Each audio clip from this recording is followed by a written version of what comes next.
Story 1.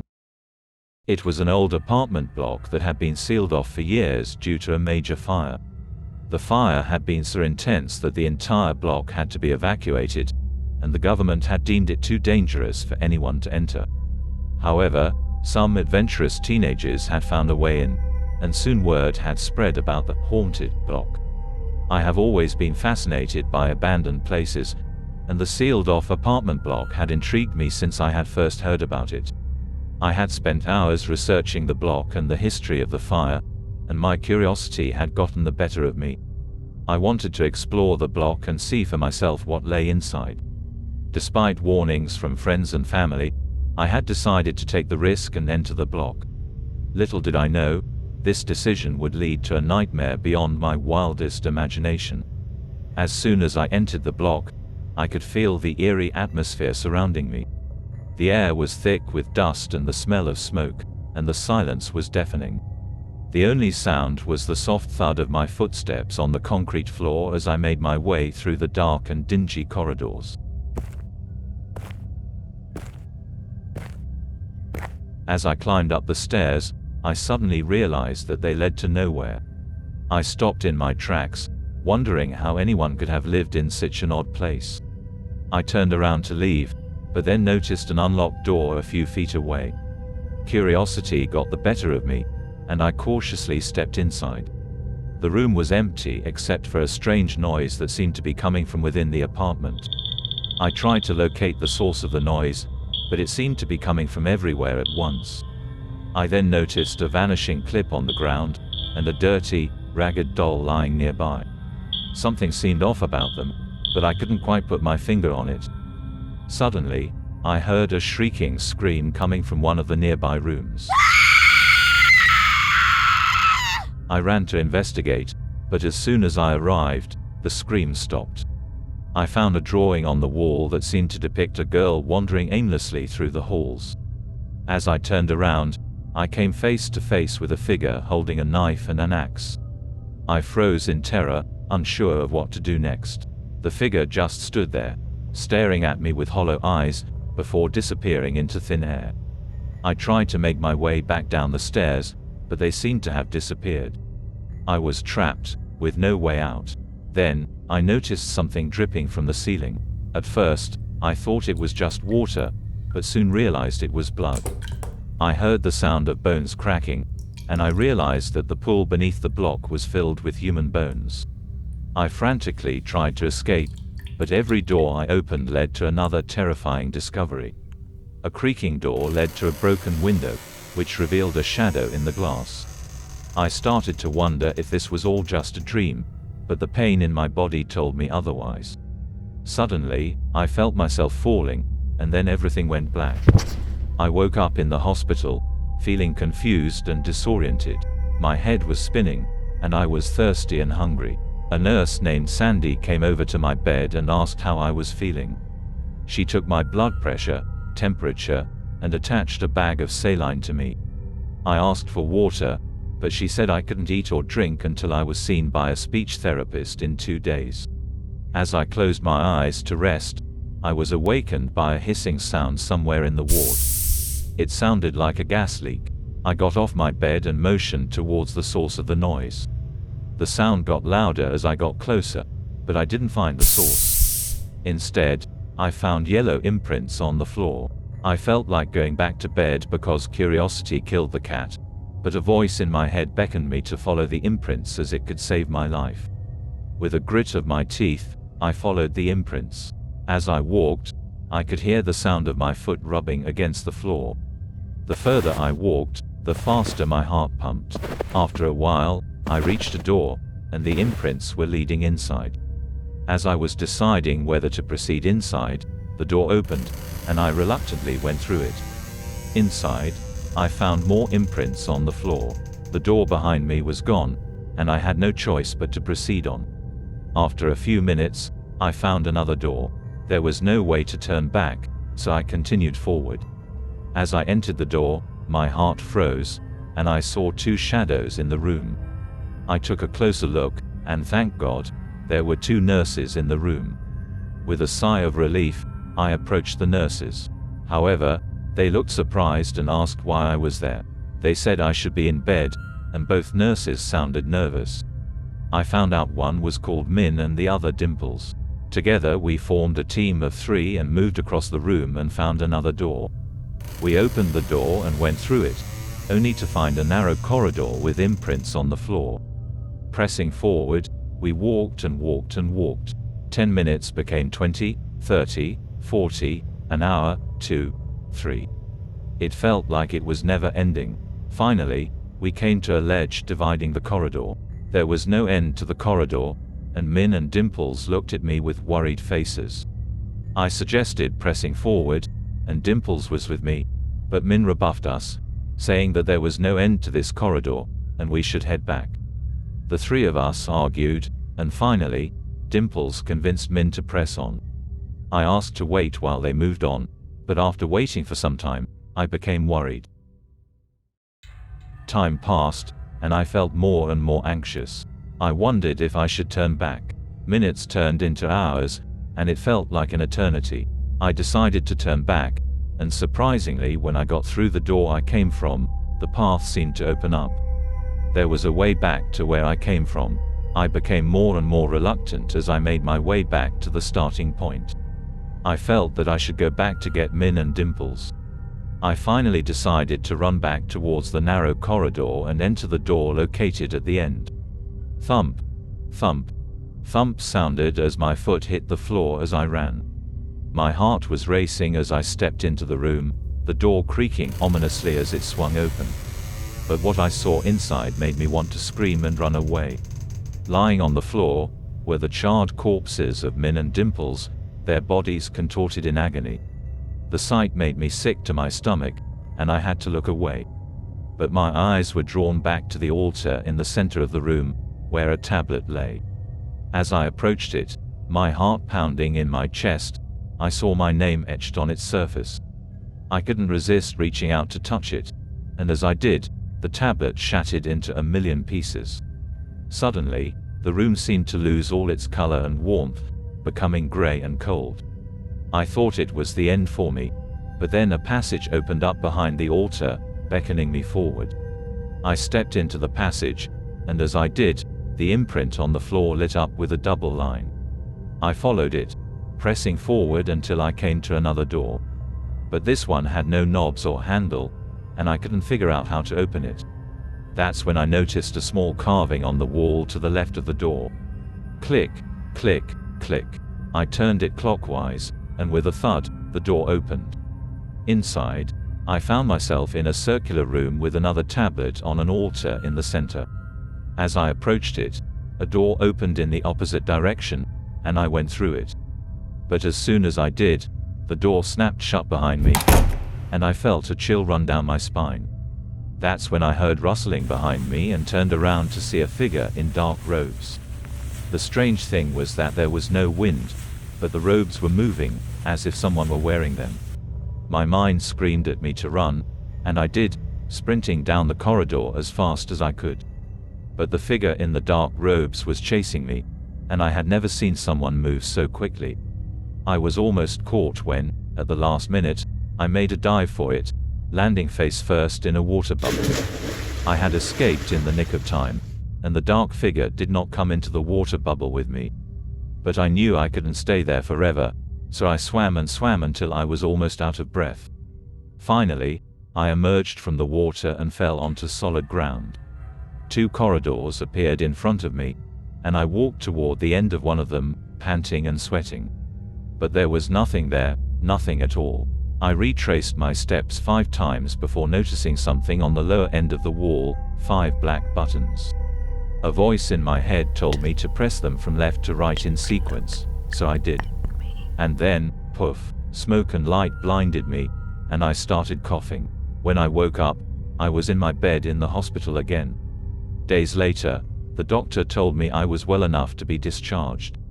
I had survived the horrors of that room, but I knew that I would never forget what I had seen and experienced. After being discharged from the hospital, I decided to explore the sealed-off apartment again. I was determined to uncover the truth behind the rumors surrounding this place. It was evening when I reached the sealed-off apartment. As I entered the apartment, there was a long corridor with a stairway at the right back corner of the building. There were 4 doors to the left. Without hesitation, I entered door number 1 on the left. The room was cold, dark, and had an eerie feel about it. There was no breeze, but I still felt a shiver down my spine. At a corner of the room stood a ragged robed figure.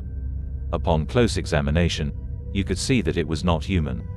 It had claws instead of hands, and that hollow gaze sent shivers down the spine of whoever gazed upon it. As I breathed, mist came out of my mouth. As the hollow gaze set its sight on me, a low rasp could be heard. "Hungry. Feed me. Feed me." Then out of the blue, it came at me with incredible speed. A few steps, and it was upon me. I hastily turned and ran as fast as I could. As I reached the door to the hallway, it caught up with me. Its outstretched claws struck me on my back. I felt my shirt and skin hot torn.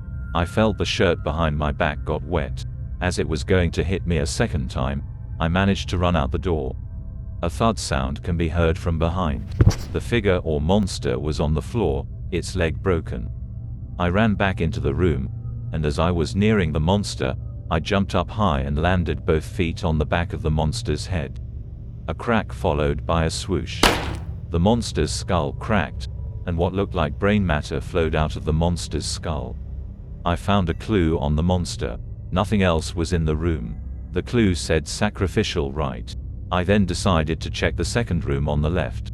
This was a room full of mirrors. Nothing out of the ordinary upon first look, but on closer observation, you could see what looked like a girl wandering across the mirrors. The girl was writing something on the mirror. "Please save me." Then you saw the girl being shredded into pieces. Nothing else to do here but to leave. The third door on the left was a fully furnished room with a bed in the center. There were restraints on the bedpost, bloodstains on the bedsheet, signs of struggle, and torn dresses on the floor. I found another clue saying revenge on the world. I then proceeded to the last door on the left. Opening the door, a gush of hot air rushed towards me.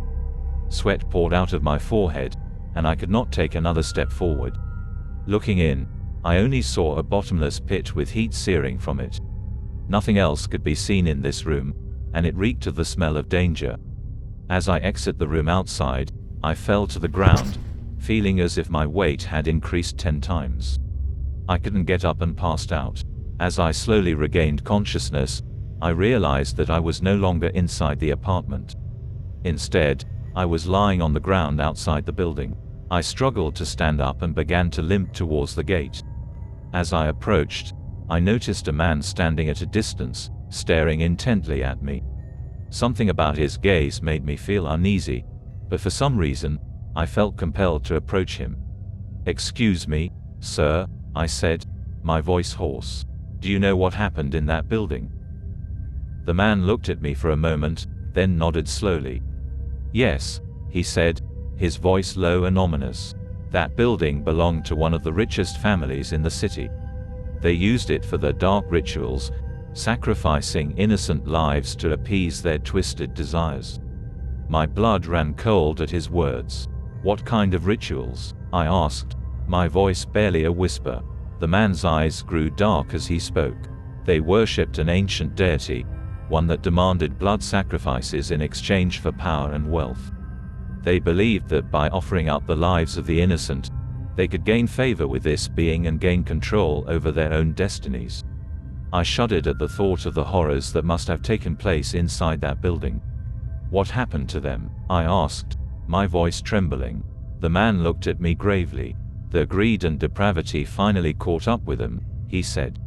"One night, something went wrong during one of their rituals, and a fire broke out. They were all trapped inside, and none of them made it out alive." I stood there in shock, trying to process the enormity of what he had just told me. The thought that such evil could exist in the world was almost too much to bear. But as I turned to leave, a nagging thought tugged at the back of my mind. What if there were other buildings, other families, practicing these same twisted rituals in secret?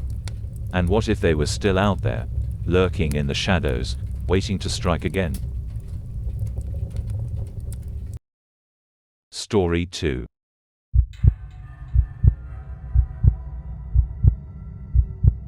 Jack sat at his kitchen table, sipping his coffee and scanning the morning paper.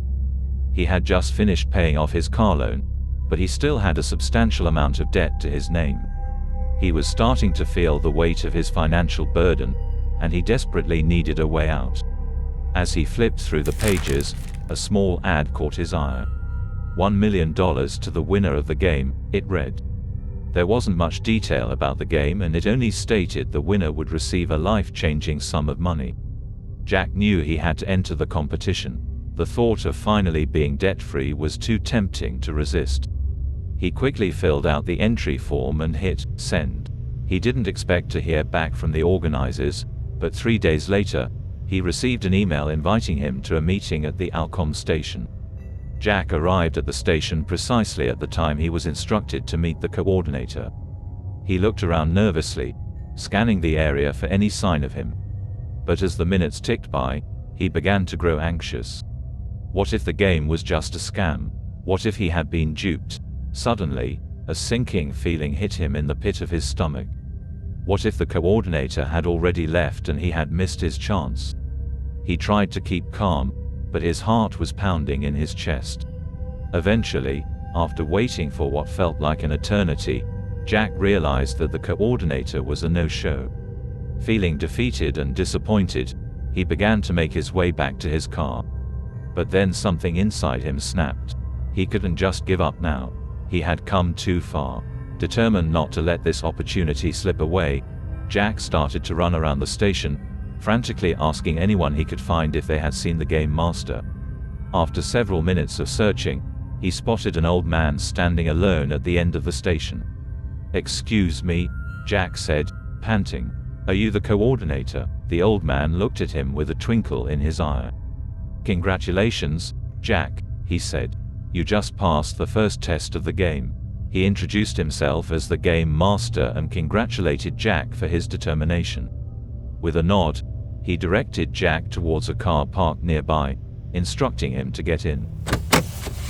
Jack felt a mix of excitement and trepidation as he climbed inside, wondering what lay ahead.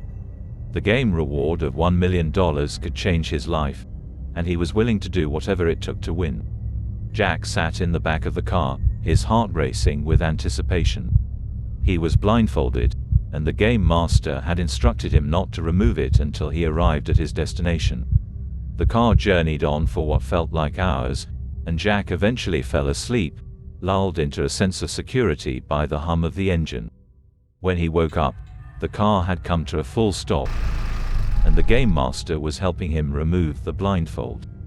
As Jack's eyes adjusted to the light, he saw a huge, rustic-looking mansion looming in front of him. It was beautiful and eerie at the same time, and Jack couldn't help but feel a shiver run down his spine. Once inside the mansion, Jack saw the other contestants. They were a motley crew, ranging from young college students to grizzled veterans. The game master gathered them around and started to brief them about the game. "Welcome to the game," he said. "Before we start, there are a few rules you need to follow. Rule 1. Everyone needs to sign a contract. Rule 2. All of you can play alone or as a team. Rule 3. Your task is to find 3 ancient relic coins. Rule 4. You can use whatever resources you can find in this mansion. Rule 5. The game will last for 3 days. Rule 6. Anyone who leaves the mansion will be disqualified. The prize money will be credited to your account in 3 days if you win," the game master said. "Now, take a look at the contract and sign it." Jack scanned the contract and noticed a strange term. It stated that any injury sustained during the game would not be compensated. He hesitated for a moment, but then he thought about the debt he was in, and he knew he couldn't back out now. One by one, the contestants signed the contract. After some mingling, the teams were formed. There are a total of 4 teams: Sue, Phil and Mandy in Team 1. James, Alfred, Candice and Pam in Team 2. Jill and Ken in Team 3. Jack felt relieved that he was not forced to join any team. He knew that he worked best alone and he did not want to risk being dragged down by others. However, he couldn't help but wonder if it was a mistake not to have formed any alliances. He decided to keep an eye on the others and see if he could form any beneficial partnerships. At dinner, Jack listened as the others talked about their backgrounds and reasons for joining the game. He found out that most of them were struggling with debts and financial problems, just like him. It made him wonder if they would all end up back at square one after the game, regardless of who won. After dinner, they all gathered in the living room. The game master appeared and reminded him of the rules. He warned them that the game would not be easy and that they would face challenges that would test their limits. Jack decided to stay at the back of the group and observe. He noticed that some of the teams were already arguing and bickering over the clues. He was glad that he had chosen to work alone. He looked at the map and started to plan his strategy. He knew that he had to be careful and avoid getting caught up in any unnecessary drama. He was determined to win the game and claim the prize money. As soon as the game master left, the contestants eagerly started exploring the mansion and its surroundings. Jack decided to head straight to the study. Team 1 went to the graveyard, Team 2 to the garden, and Team 3 to the basement. Jack was in awe of the design of the study. It was filled with ancient books of all kinds, and he was amazed at the vast collection. He spent hours searching through the shelves, reading through the pages of different books. As he was about to give up, he noticed a carving of a few symbols under the table. He quickly recognized the symbols and realized that he had come across them before while searching through the books. With newfound excitement, he went back to the shelf that contained the symbol and started searching through the books once again. After several minutes of searching, he finally found the book he was looking for. As he flipped through the pages, he realized that the last page was glued to the hardcover. Carefully peeling it back, an ancient relic coin fell out of the book. Jack couldn't believe his luck. He had found the first relic coin on the first day of the game. He knew that the other contestants would be hot on his heels, searching for the remaining coins. Team 1 returned to the main hall, shaken from their encounter at the graveyard. Sue was visibly pale and trembling, and Phil and Mandy were trying to console her. They decided to take a break and have some breakfast before continuing their search for clues. Team 3, on the other hand, was disappointed that they couldn't proceed with their exploration of the basement due to the overpowering stench and the swarm of rats. They regrouped in the living room with Jill and Ken and shared their experiences. They realized that there might be some clues in the kitchen, so they decided to check it out after breakfast. Team 2 found nothing at the garden too, but some strange things happened when Candice decided to pluck one of the roses in the garden. She got pricked by it and soon after, all the roses withered to gray.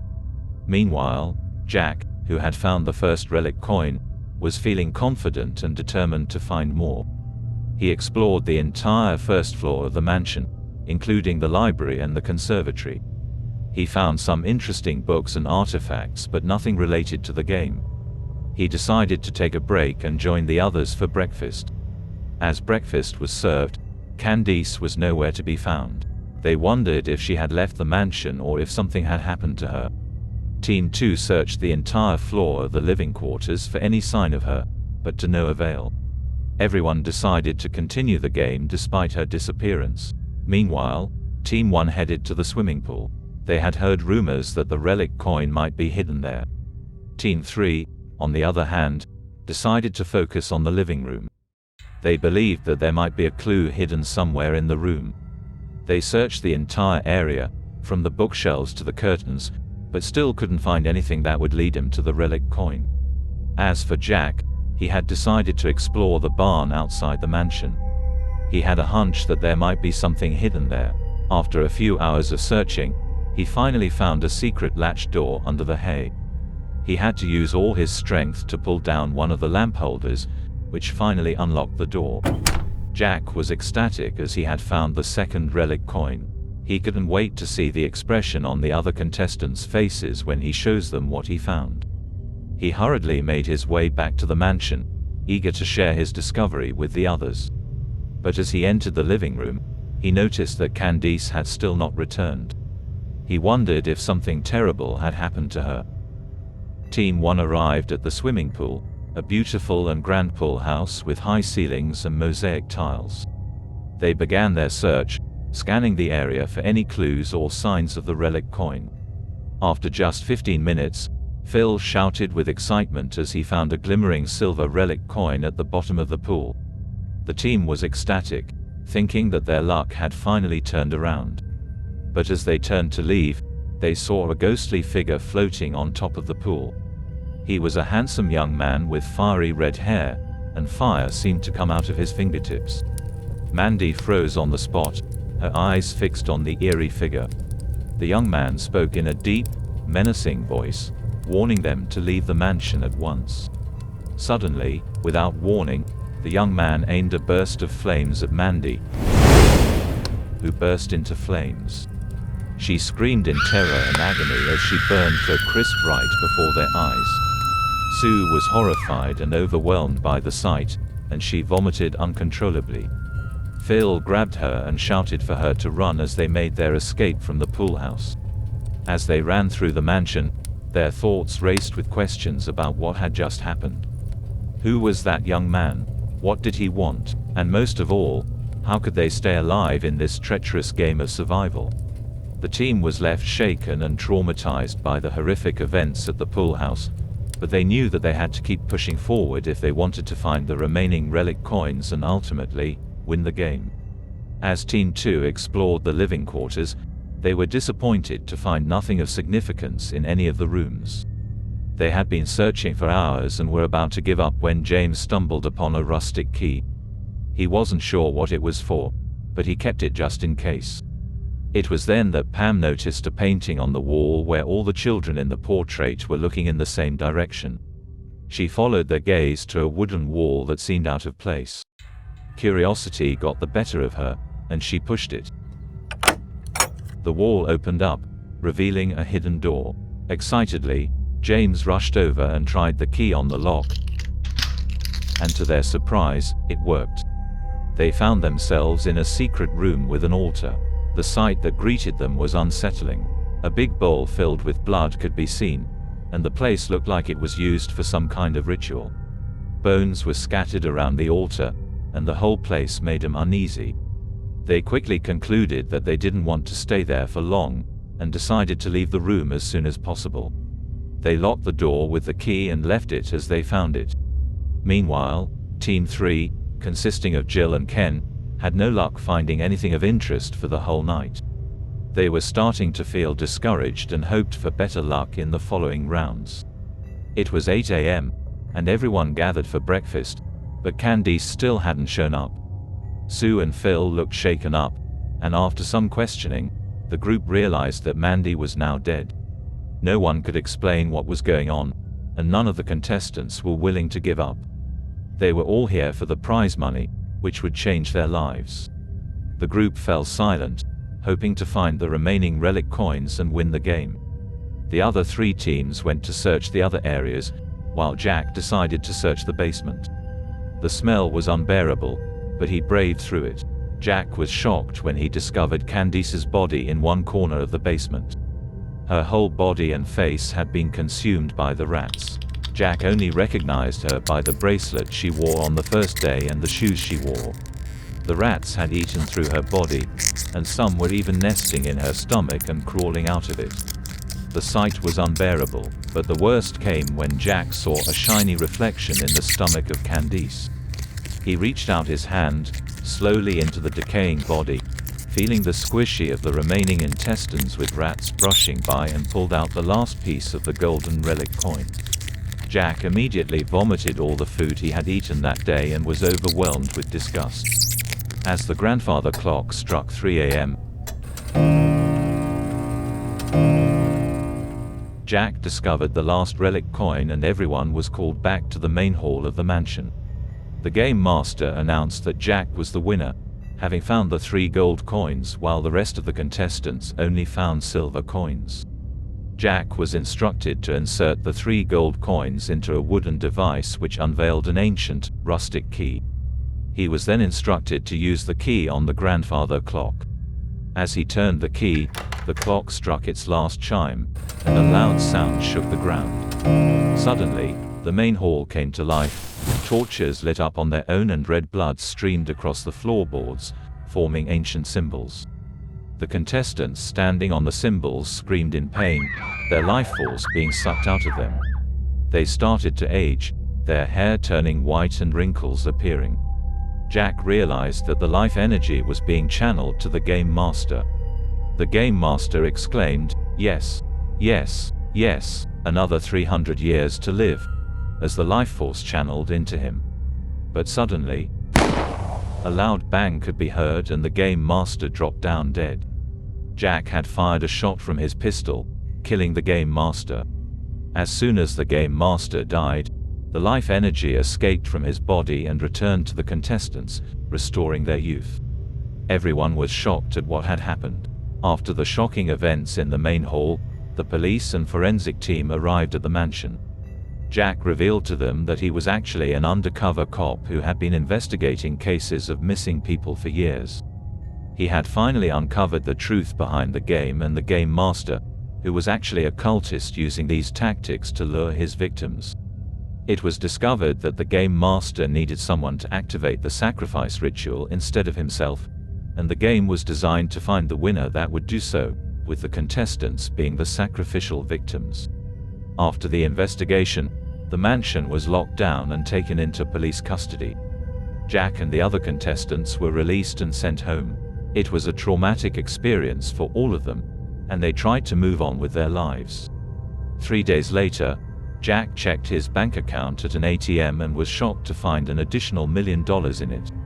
He realized that it was the prize money from the game that had been deposited into his account. It was a bittersweet moment for him, as he knew that the money came at a great cost. The investigation continued, and more cultists were arrested in connection to the case. It was a gruesome reminder of the dangers of greed and desperation, and the lengths that some would go to in order to achieve their goals. As for Jack, he was grateful to have survived the game and to have been able to bring the cultists to justice. It was a case that would haunt him for years to come, but he knew that it was important to never forget the lessons that he had learned. Story 3.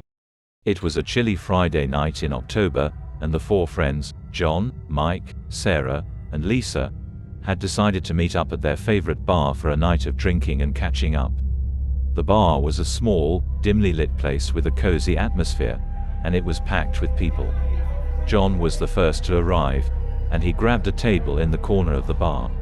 Mike came in shortly after, and the two of them ordered a pitcher of beer to start. They chatted about work and their respective love lives, catching up on all the news since they had last seen each other. Soon, Sarah and Lisa arrived, and the group ordered more drinks and settled in for a long night of hanging out. The conversation turned to more light-hearted topics, like music, movies, and the latest viral memes. As the night wore on and the beer kept flowing, the group began to feel restless. John suggested that they do something more exciting than just sitting around in the bar all night. Mike agreed, and soon they were all brainstorming ideas for what to do. "We could go to that haunted house on the hill," Sarah suggested. Lisa and John both looked skeptical. "Are you serious?" John asked. "It's supposed to be really creepy," Sarah continued. "I've always wanted to check it out." Mike nodded in agreement. "It could be fun," he said. After some further discussion, they all agreed to drive up to the abandoned haunted house on the hill and see what they could find. They finished their drinks, paid their tab, and headed out into the chilly night air, excited for the adventure that awaited them. The 4 friends piled into John's old station wagon, which had seen better days, and set off towards the haunted house on the hill. The drive was slow going, as the winding road leading up to the house was narrow and poorly maintained. The branches of the trees lining the road seemed to reach out like ghostly fingers, and the wind howled mournfully in the darkness. As they drove, the friends talked nervously about what they might find in the haunted house. They had all heard the stories of strange happenings and ghostly apparitions, and they couldn't help feeling a little spooked. The journey was not without its obstacles. At one point, they hit a pothole so deep that John thought they had blown a tire. And when they finally reached the top of the hill, they found that the road was blocked by a fallen tree. They had to get out and move it out of the way before they could continue. Finally, after what seemed like hours of driving, they caught a glimpse of the haunted house in the distance. It loomed ominously against the dark sky, its windows boarded up and its roof sagging. As they got closer, they could see that the front gate was chained shut, but they managed to find a gap in the fence and slip through. The path leading up to the house was overgrown with weeds and brambles, and the friends had to tread carefully to avoid tripping or getting tangled up. The air was thick with the smell of damp earth and rotting wood, and the only sounds were their footsteps crunching on twigs and leaves. As they got closer to the house, the atmosphere grew increasingly eerie. The windows were dark and foreboding, and the shutters creaked ominously in the wind. The only light came from a dimly glowing moon, which cast strange shadows across the ground. The friends approached the front door, which was slightly ajar. They hesitated, exchanging nervous glances, before finally pushing it open and stepping inside. The interior of the house was even more decrepit than the outside. The walls were covered in peeling wallpaper, and the floorboards creaked loudly underfoot. The air was thick with dust and cobwebs, and the only furniture they could see was a few broken chairs and a rickety old table.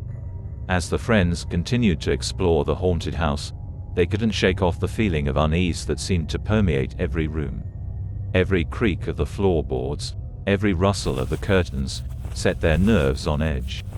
They moved cautiously from room to room, peering into dark corners and listening for any sign of movement. In one room, they found a dusty old wardrobe that creaked eerily when they opened it. In another, they stumbled upon a mirror that seemed to reflect strange, distorted images. As they continued to explore, the strange and unsettling things only became more frequent. They heard voices whispering in the darkness, saw apparitions flitting across the shadows, and felt cold hands brushing against their skin. One of the friends, Mike, had a particularly close encounter with a female ghost. He was walking down a dark hallway when he felt a chill run down his spine. Suddenly, he saw a figure standing at the end of the hallway, its face shrouded in shadow. Mike tried to run, but his legs felt heavy as if they were weighed down by some unseen force. He stumbled and fell, and as he looked up, he saw the figure looming over him, its eyes glowing red in the darkness. Mike tried to scream, but no sound came out. He felt as if he was suffocating, as if the very air around him was thick and heavy. And then, just as suddenly as it had appeared, the female ghost vanished, leaving Mike gasping for breath on the floor.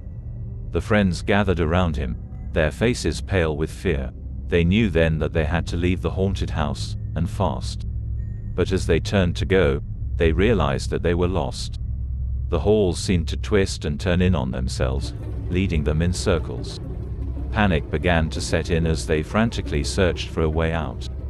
They heard strange whispers and footsteps behind them, and they knew that they were being followed.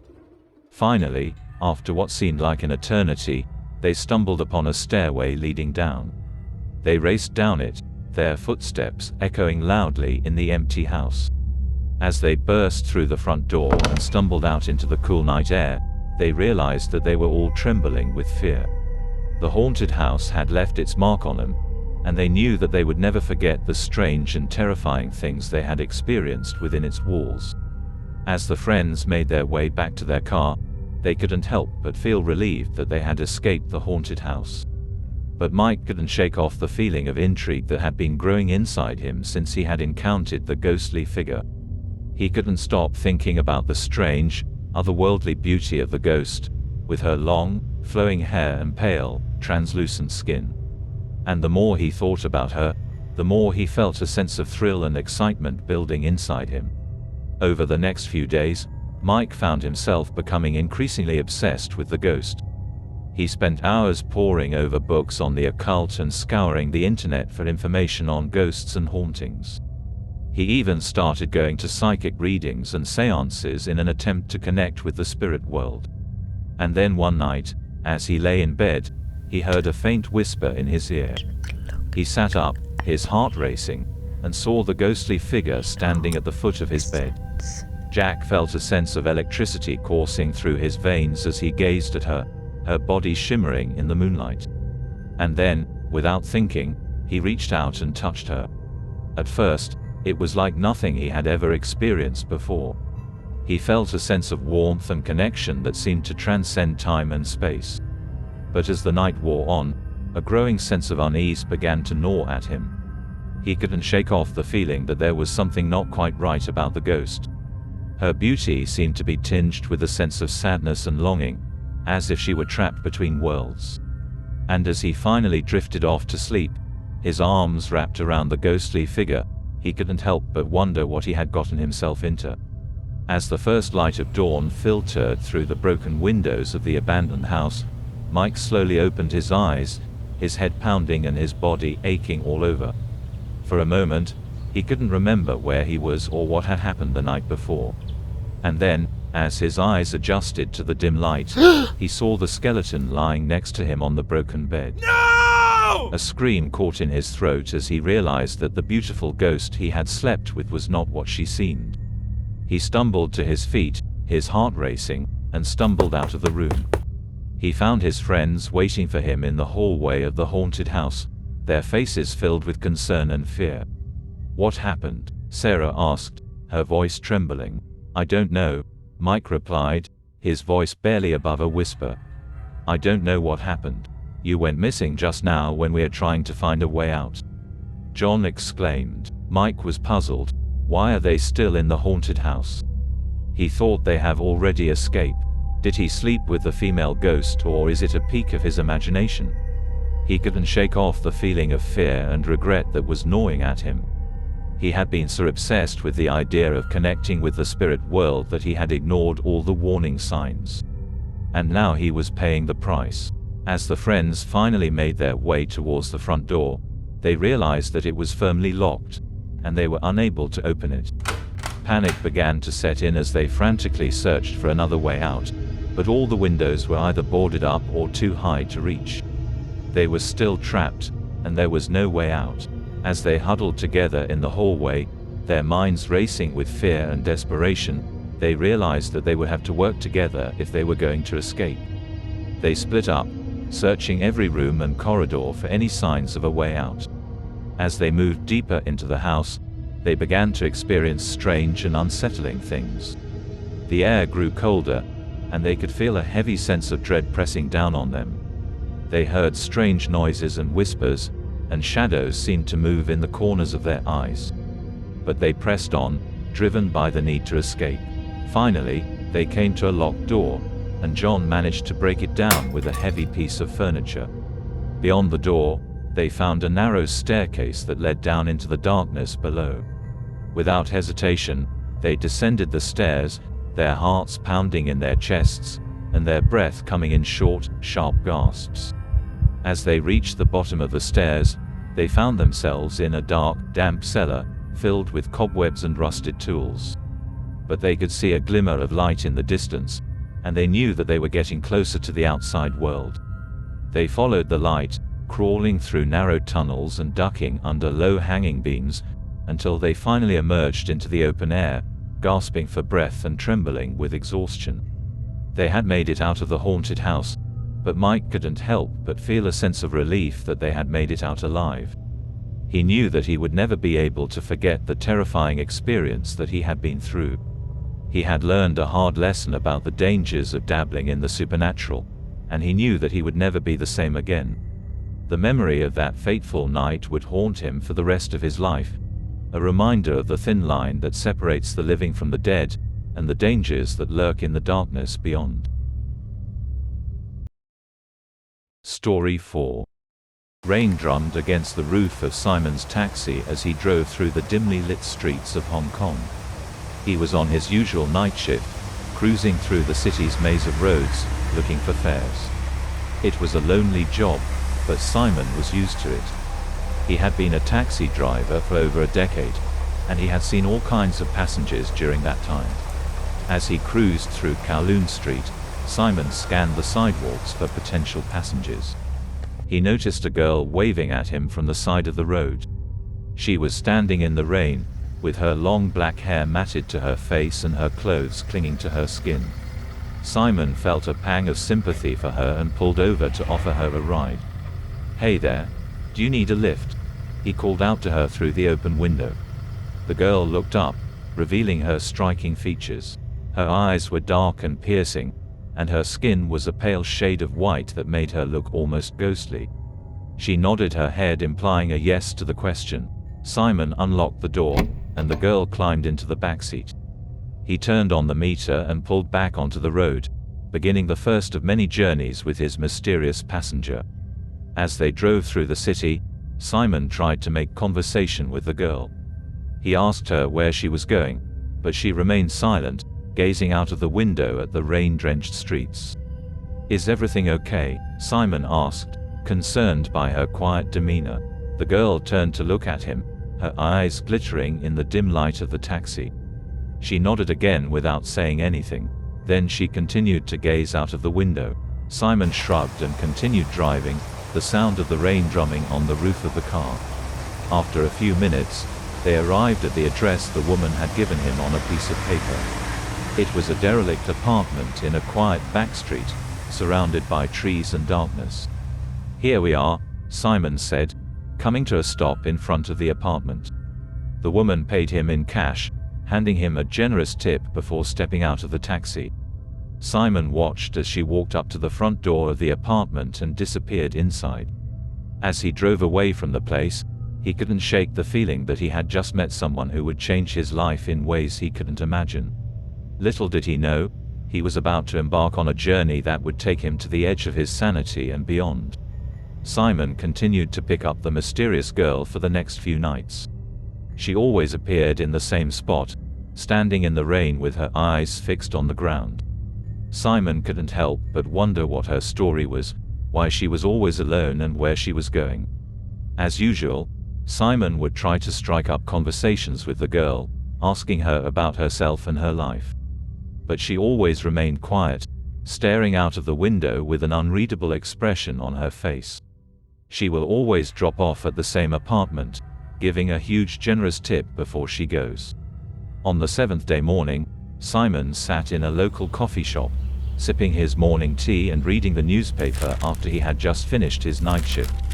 And then he saw it, a small article buried on the third page. Young woman found dead in an alleyway near Kowloon Street 7 days ago. Ex-boyfriend is the main suspect still at large. Simon's heart raced as he read on, his worst fears confirmed. The woman he had been driving around for the past week was dead, murdered by someone in the alleyway where he always picked her up. The details were sketchy, but the article mentioned that the woman had been identified as Jean, a bar host from a nearby establishment. He felt a chill run down his spine as he read about how Jean had been found dead in an alley, her body battered and bruised. The article went on to say that her ex-boyfriend was the prime suspect, but he had disappeared without a trace. He couldn't believe that he had been driving a ghost around the city for the past week, and that he had been so close to danger without even realizing it. Simon's mind was consumed with thoughts of the murdered woman, Jean. He couldn't believe that he had been driving her ghost around the city, completely oblivious to her true nature. During his night shift, while the rain heavily poured outside, Simon decided to take a break and rest in his taxi for a while. Suddenly, the radio went silent, and after a few seconds, a scratchy and distorted voice started speaking. It was Jean's voice. "Come and find me, Simon," the voice said repeatedly. Simon was shocked and tried to turn off the radio, but it wouldn't turn off. The voice kept echoing in his mind, urging him to find her. Simon felt compelled to go to the spot where he always picked up Jean. As he drove to the location, the radio finally stopped. He got out of the taxi and started making his way towards the dark alley. Despite his better judgment, he found himself drawn to the alleyway, and soon, he was standing in the same spot where Jean's lifeless body had been found. A chill ran down his spine as he looked around, taking in the dingy walls and dirty pavement.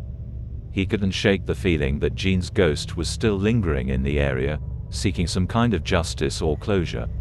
Suddenly, Simon heard a faint whisper in the wind. At first, he thought it was just his imagination, but then he heard it again, a soft, sad voice that seemed to be calling out for help. "Who's there?" Simon called out, his heart racing. "Is that you, Jean?" There was no response, but Simon felt a cold breeze blowing against his face. He knew then that he was not alone in the alleyway. Suddenly, a figure appeared before him, the ghostly form of Jean, her eyes filled with sadness and despair. Simon felt a surge of fear wash over him, but he stood his ground, determined to face whatever was haunting the alleyway. "What do you want from me?" he asked, his voice trembling. The ghostly Jean simply pointed towards the direction of where Simon had always drove her, the same derelict building where Simon had been dropping her off every night. Simon knew then that he had to investigate, to uncover the truth behind Jean's murder and put her spirit to rest. Simon's heart pounded in his chest as he stood in front of the apartment that had been Jean's destination for the past several nights. The rain fell heavily, casting an eerie light on the deserted street. He had a bad feeling about this, but he had to see it for himself. He took a deep breath and approached the unlocked glass door, slowly pushing it and making his way in. The apartment was dark and quiet, but Simon could feel the ghostly presence of Jean all around him. Suddenly, Jean appeared on the stairway. She slowly lifted her hand and pointed towards the direction where she wants Simon to go. Simon took a deep breath and slowly made his way up the stairs. His footsteps echoed throughout the silent night as he approached one of the units that Jean is standing at. He made his way to the front door and knocked, his heart pounding in his chest. The door creaked open, revealing a dark and musty interior. Simon hesitated, but curiosity got the best of him, and he stepped inside. The air was thick with the smell of decay, and Simon's nose wrinkled in disgust. He fumbled in his pocket for a flashlight and switched it on, casting a small beam of light into the gloom. The house was in disarray, with overturned furniture and broken glass littering the floor.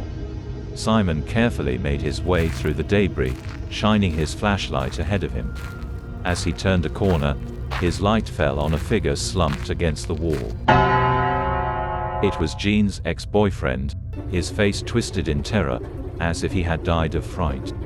Simon stood frozen in shock and fear, his heart racing as he stared at the lifeless body of Jean's ex-boyfriend. He couldn't believe what he was seeing, and his mind struggled to make sense of the gruesome scene before him. The image of the man's terrified expression was burned into his memory, haunting him with its intensity. As he stood there, trying to collect himself, Simon saw Jean floating near the ceiling. In that moment, Jean's ghostly form began to fade away, finally finding the closure and justice that she had been seeking. Simon then fumbled for his phone, his hands shaking as he dialed the emergency number. As he waited for the police to arrive, Simon stood frozen in fear, his eyes never leaving the body on the floor. He couldn't believe that he had unknowingly been driving Jean to haunt his ex-boyfriend here for the past week. The police arrived in a flurry of activity, cordoning off the entire apartment and sealing it for investigation. Simon watched from a distance, his heart heavy with guilt and fear. He knew that he had unwittingly played a role in this horrific event. The following day, Simon went to check the drawer at his home where he usually keeps all the money he earns for the week. He has a weekly routine of visiting the bank, and today was no different. As he opened the drawer, he was taken aback to find that a considerable amount of the notes had turned into plain papers. It dawned on him that these were the notes that had been given to him by Jean. After the haunting experience with Jean, Simon couldn't shake off the fear that had taken over him. He found it hard to focus on driving at night, and his cheerful personality had turned into one of anxiety and fear. As much as he tried to convince himself that it was just a nightmare, the memory of finding Jean's ex-boyfriend's body still haunted him. Simon eventually made the tough decision to stop driving the night shift. He knew that it was the only way he could regain control over his life and sanity. Simon's taxi remained parked in his garage, gathering dust, as he found another job that suited him better. Although the memory of the girl in the rain still lingered in his mind, Simon found comfort in knowing that he had made the right decision for his mental health. The incident had taught him a valuable lesson about the fragility of life and the importance of being aware of the unseen forces that surround us. Simon had come out of the experience a changed man, forever haunted by the ghostly encounter he had with Jean. Story 5. Elizabeth Liz arrived at the old mansion just as the sun began to set, casting long shadows across the sprawling estate. The air was thick with the scent of blooming roses, but beneath the floral fragrance, Elizabeth detected a faint odor of decay. It was the kind of smell that hinted at something hidden, something lurking in the shadows, waiting to be uncovered. Her client, Mr. Smith, greeted her at the front door, a gaunt figure with sunken eyes and a tremble in his voice. He led her through the grand foyer, which was adorned with marble columns and a sweeping staircase that curved upwards towards the second floor.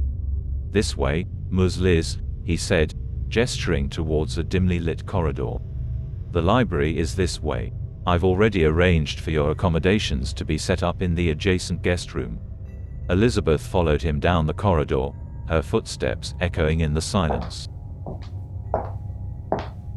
She had been hired to investigate the history of the mansion, to uncover any secrets that had been buried for generations. It was a task that she relished, for Elizabeth had always been fascinated by the past and the stories it held. As they reached the library, Mr. Smith motioned for Elizabeth to enter, then closed the door behind her. The room was lined with shelves that towered to the ceiling, filled with leather-bound volumes and dusty tomes. A fire crackled in the hearth, casting flickering shadows across the walls. Elizabeth took a deep breath, inhaling the musty scent of old books.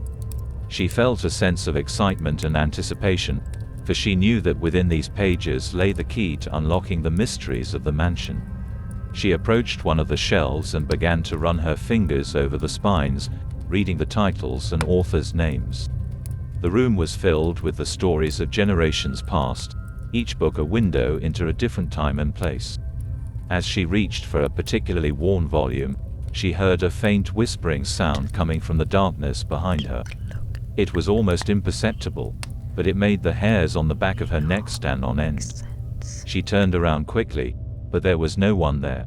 Elizabeth shook her head and tried to focus on her work, but the whispers continued, growing louder and more insistent. She closed the book and stood up, feeling a sense of unease. That's when she heard it, a rustling sound coming from the shadows. "Hello," Elizabeth called out, her voice echoing in the cavernous room. There was no answer, but the rustling continued, growing louder and more frenzied. Suddenly, a gust of wind rushed through the room, causing the pages of the books to flutter and the candles to flicker. Elizabeth's heart raced as she realized that something was not right. She backed away slowly, her eyes darting around the room, searching for any sign of movement. That's when she saw it, a shadowy figure lurking in the corner of the room, watching her with glowing eyes. Elizabeth froze, her breath caught in her throat. She had never believed in ghosts, but now she was faced with undeniable proof of their existence. The figure moved closer, its ghostly form shimmering in the dim light. Elizabeth tried to run, but her legs wouldn't move. She was rooted to the spot, paralyzed with fear. The figure reached out to her, its cold fingers brushing against her cheek. And then it was gone, fading back into the shadows as quickly as it had appeared. Elizabeth was left alone in the library, shaken to the core by her encounter with the supernatural. She stumbled out of the room, her mind reeling with questions. What was happening in this mansion? And why had she been chosen to uncover its secrets? Elizabeth knew one thing for sure. She wasn't going to rest until she found out. She proceeded to confront Mr. Smith about what she had seen. Mr. Smith mentioned that he had recently inherited the mansion from his late father and that strange occurrences had been happening, becoming increasingly aggressive. He also mentioned for decades, the owner's wife would definitely pass away at a certain age and he wouldn't want it to happen to his wife. This was precisely why he had hired her, to uncover the mystery of the mansion. After hearing Mr. Smith's explanation, Elizabeth realized that she needed to do more research on the history of the mansion in the library. She mustered her courage and went back to it. Elizabeth sat in the dimly lit study, poring over old books and manuscripts. As she turned the pages of an ancient tome, her eyes fell upon the name Lady Arabella. Intrigued, she read on, her heart pounding with anticipation. Lady Arabella had been the mistress of the mansion, a beautiful and enigmatic woman who had captured the hearts of all who met her. But her beauty was also her curse, for she had attracted the attention of a powerful and jealous man. As Elizabeth read on, she learned that Lady Arabella had been accused of witchcraft by the townspeople. They had accused her of casting spells and consorting with demons, and had burned her at the stake in a frenzy of fear and superstition. Elizabeth felt a pang of sadness as she read about Lady Arabella's tragic fate. It was clear that she had been a victim of her own beauty, a woman who had been punished for the sins of others. But Elizabeth was determined to uncover the truth, to find out what really happened on that fateful day. She continued to read, her eyes growing heavy with fatigue. The night was dark and quiet, and the only sounds were the turning of pages and the ticking of the old grandfather clock in the corner. As she read on, Elizabeth began to feel a sense of unease. It was as if someone was watching her, a presence that lingered just out of sight. She shook her head, trying to clear her thoughts. But the feeling persisted, and she couldn't shake the sense of foreboding that had settled over her. She closed the book with a sigh and stood up, stretching her tired muscles. As she turned to leave the study, she heard a faint whisper in the darkness again. It was a sound that chilled her to the bone, a voice that seemed to come from beyond the grave. Elizabeth froze, her heart pounding in her chest.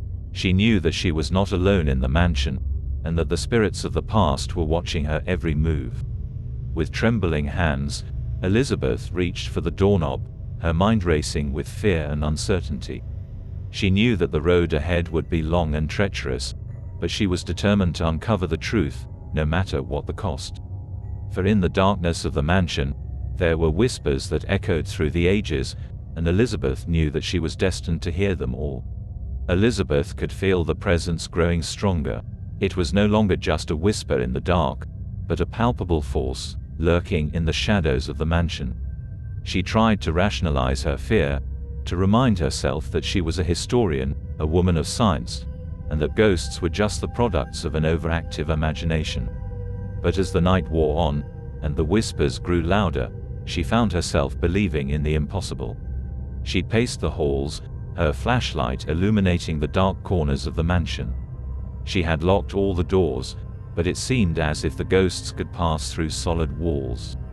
She felt a chill run down her spine as she heard a faint tapping on the window. She approached it cautiously, peering out into the darkness. At first, she saw nothing but the swaying trees and the pale moonlight. But then she saw the outline of a figure, standing in the shadows. It was a woman, with long hair and flowing robes. Elizabeth gasped as the woman turned to face her, revealing a face twisted in rage and despair. It was Lady Arabella, the former mistress of the mansion, and she was not pleased to see Elizabeth there. Suddenly, the room was filled with a cold, eerie wind. Elizabeth shuddered as she felt the woman's ghostly hand brush against her cheek. She tried to run, but the doors were locked, and the windows were sealed shut. She was trapped, alone with the vengeful spirit of Lady Arabella. "Leave this place," the ghostly voice hissed, "or suffer the same fate as I." Elizabeth knew that she had to remain calm, that she couldn't let the ghost get the better of her. She took a deep breath, steadying her nerves. "I'm not leaving," she said firmly. "I have a job to do, and I won't be scared off by a ghost." For a moment, there was silence. Elizabeth held her breath, waiting for Lady Arabella's response. And then, with a final, furious shriek, all the light bulbs exploded and the ghost disappeared, leaving Elizabeth alone once more. She stood there for a moment, catching her breath, before making her way back to her room. She knew that the ghost would be back, that the aggression was only beginning. but she was determined to see this investigation through, no matter what terrors lay in store. The next morning, Elizabeth decided to take the train to the nearby town. As she stepped off the train and onto the platform, her eyes scanning the small, run-down town ahead of her. This was the place where Lady Arabella's accusers had lived, and where their descendants still resided. The town was small and quiet, with dusty streets and run-down buildings. Elizabeth could feel the weight of history here, as though the past was still alive and well, haunting the present. As she walked down the main street, she noticed that the people who passed her by looked at her with suspicion and unease. She knew she was an outsider, an intruder in their town, and that they would not welcome her questions about their ancestors. Finally, she arrived at the home of the last living descendant of Lady Arabella's accusers.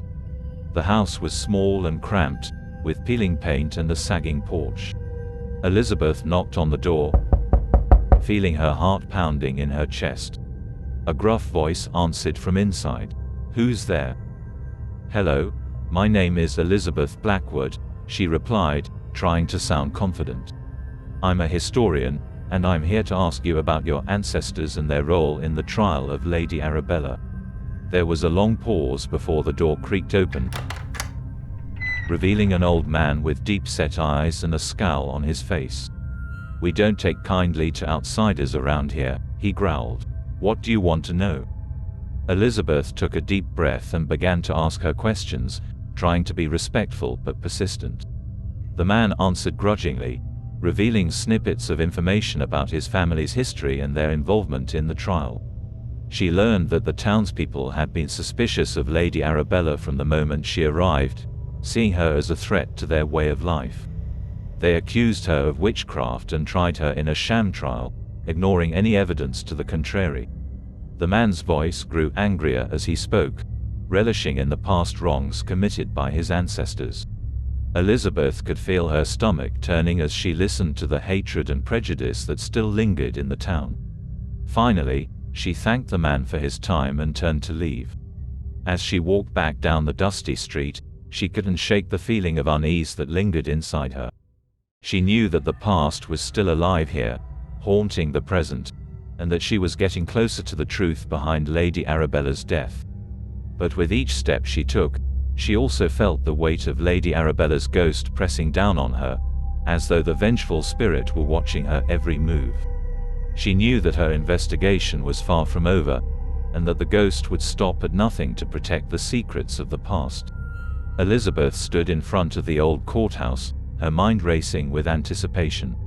She had spent the entire morning searching through dusty archives and ancient tomes, piecing together the story of Lady Arabella and her tragic fate. But there was still so much she didn't know, so much she needed to uncover. As she pushed open the courthouse door, the musty smell of old books and legal documents hit her. She approached the clerk's desk and asked for any information they might have on Lady Arabella's trial. The clerk disappeared into a back room and emerged a few moments later with a stack of yellowed papers. Elizabeth thanked him and settled into a nearby chair, ready to delve into the past. The trial records were detailed and gruesome. Lady Arabella had been accused of witchcraft by several townspeople, who claimed to have witnessed her communing with the devil and casting spells on the local crops. Elizabeth's heart sank as she read through the transcripts. The accusations were baseless and unfounded, fueled by superstition and fear. Lady Arabella had been a victim of the times, condemned by those who feared anything they couldn't understand. But as Elizabeth read on, a new name caught her eye. A man named Samuel Blackwood, Lady Arabella's former lover, had testified against her at the trial. He claimed to have seen her consorting with the devil, and even accused her of stealing his soul. Elizabeth's mind raced as she processed this information. Samuel Blackwood was a name she had heard before, but where? She furiously flipped through her notes, trying to remember where she had come across it. And then it hit her. Samuel Blackwood was the ancestor of her client, Mr. Smith. He was the reason why Lady Arabella's ghost was haunting the mansion, seeking revenge for her unjust death. Elizabeth felt a surge of anger and determination. She knew what she had to do. She would confront Mr. Smith and force him to confront the truth about his ancestors' actions. She would put Lady Arabella's spirit to rest, no matter the cost. As she left the courthouse, Elizabeth felt a newfound sense of purpose. The pieces were finally starting to fall into place, and she knew that the truth was within her grasp. She had come too far to give up now. The past may be dark and full of secrets, but Elizabeth was determined to uncover them all. Back to the mansion, Elizabeth's heart raced as she strode down the dimly lit hallway toward Mr. Smith's study. The mansion seemed to creak and groan around her, as if it too were trying to warn her away. Finally, she reached the study door and knocked sharply. "Mr. Smith, it's Elizabeth. May I come in?" There was a moment of silence before Mr. Smith's voice replied, "Of course, Elizabeth. Come in." Elizabeth pushed open the door and stepped inside. Mr. Smith was sitting behind a large wooden desk, his face grave. "Mr. Smith," Elizabeth said, her voice trembling slightly, "I know what happened to Lady Arabella. I know what your ancestor did." Mr. Smith looked up sharply, surprise written on his face. "What are you talking about?" Elizabeth took a deep breath and proceeded to inform Mr. Smith of everything she had uncovered during her research. She shared the disturbing truth about his ancestors' role in Lady Arabella's descent into madness, and how her tragic demise had been the result of being burned alive due to false accusations. As Elizabeth spoke, Mr. Smith's face grew paler and paler. When she finished, he sat back in his chair, looking shell-shocked. "I had no idea what my family was responsible for. I can't believe this was kept from me all these years." Elizabeth felt a surge of anger and determination. She knew what she had to do. She would force Mr. Smith to confront the truth about his family's past, and help put Lady Arabella's spirit to rest. "We have to do something," she said firmly. "We have to make this right. We have to find a way to help Lady Arabella's spirit find peace." Mr. Smith nodded slowly, his eyes distant. "Yes," he said softly. "Yes, we have to try. Now, I truly understand why 3 generations of owner's wife has died at the age of Lady Arabella when she was burned to death." Elizabeth stood in the center of the mansion's grand hall, surrounded by the looming shadows of Lady Arabella's ghost. The specter glared at her with empty eyes, a pale glow emanating from her translucent form. Elizabeth took a deep breath and summoned all her courage. She knew that she needed to confront Lady Arabella's ghost and uncover the truth behind her tragic fate. "Lady Arabella," she called out, her voice echoing through the empty hall. "I know what happened to you. I know who was responsible for your death." The ghostly figure hissed and advanced towards Elizabeth, her spectral form pulsing with anger. "You dare speak of that traitor?" Lady Arabella's voice echoed through the hall, a chilling reminder of the power she still held in death. "I do," Elizabeth said firmly, her eyes locked on the ghost. "I know that he was responsible for your death, and that his descendants still hold a grudge against you to this day." Lady Arabella's ghost seemed to hesitate for a moment, as if considering Elizabeth's words. "You speak the truth," she finally said, her voice barely above a whisper. "But what can you do to right the wrongs of the past?" "I can put your spirit to rest," Elizabeth said, holding up the ancient tome that she had discovered in her research. "This book contains a powerful spell that can release you from this plane of existence and allow you to move on to the afterlife." Lady Arabella's ghost studied Elizabeth for a moment, as if trying to decide whether or not to trust her. "Very well," she finally said. "Perform the spell, and I will be released from this world." Elizabeth nodded and began to recite the incantation from the book. The words flowed from her lips like water, each syllable carrying the weight of centuries of history and tragedy. As she finished the final words of the spell, a bright light filled the hall, blinding Elizabeth and Lady Arabella's ghost. When the light faded, the ghost was gone, leaving behind only a faint echo of her presence. Elizabeth stood there for a moment, catching her breath and processing what had just happened. She felt a sense of relief that Lady Arabella's ghost had been put to rest, but also a sense of sadness for the tragic fate that had befallen her. She turned and walked out of the mansion, the weight of the past heavy on her shoulders. She knew that the events of the past would continue to haunt her, but she also knew that she had done what she could to make things right. As she walked away from the mansion, Elizabeth couldn't help but feel a sense of awe and wonder at the power of the supernatural. She knew that there were still mysteries in the world that were beyond human understanding, and that sometimes, the only way to confront them was to face them head-on. Story 6.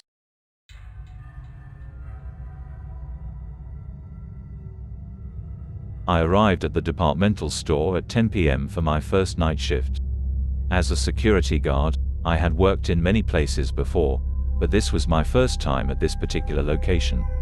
The store was enormous, with several floors filled with all kinds of merchandise. I felt a sense of unease as I walked through the store, knowing that I would be alone for the entire night. As soon as midnight struck, I heard a strange noise. It was a low rumbling sound that seemed to be coming from the floor beneath me. I tried to shake it off, telling myself that it was probably just the building settling. However, as I continued my rounds, I noticed that the lights were flickering. It was as if someone was playing with the light switch, turning the lights on and off at random intervals. I had a thought that maybe some social media influences had snuck into the store to try and stay overnight without being caught. It wouldn't be the first time, and it was starting to become a bit of a trend. So, I made my way towards the flickering light to check it out, ready to catch them in the act. But to my surprise, no one was there. They must have gotten away before I arrived. I gritted my teeth in frustration. These pranks were no laughing matter, and if I ever caught them, I would not hesitate to call the police on them. I continued my rounds, checking each floor of the store to make sure that everything was in order. As I was walking through the clothing section, I noticed that one of the mannequins had moved. It was in a different position than when I had passed it earlier. A chill ran down my spine. I had heard stories about haunted departmental stores before, but I never believed them until now. I shook off the eerie feeling by reassuring myself that it was probably just those social media influences again. I couldn't wait to catch them in the act and teach them a lesson they wouldn't forget. My unease only increased as I continued my rounds. There really isn't anyone around. The noises became louder and more frequent, and the lights continued to flicker. I could feel something watching me from the shadows, and I started to feel like I was being followed. Finally, at the end of my shift, I made my way to the security office, feeling relieved that I would be able to leave the store soon.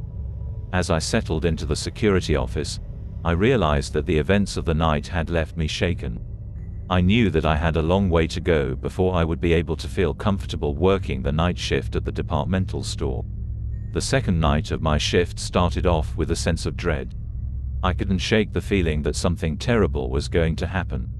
As midnight approached, the atmosphere in the departmental store changed. The lights flickered more frequently, and the strange noises grew louder. I tried to focus on my work, but my anxiety made it impossible to concentrate. Despite the fear and anxiety that were gripping me, I knew that I had a job to do.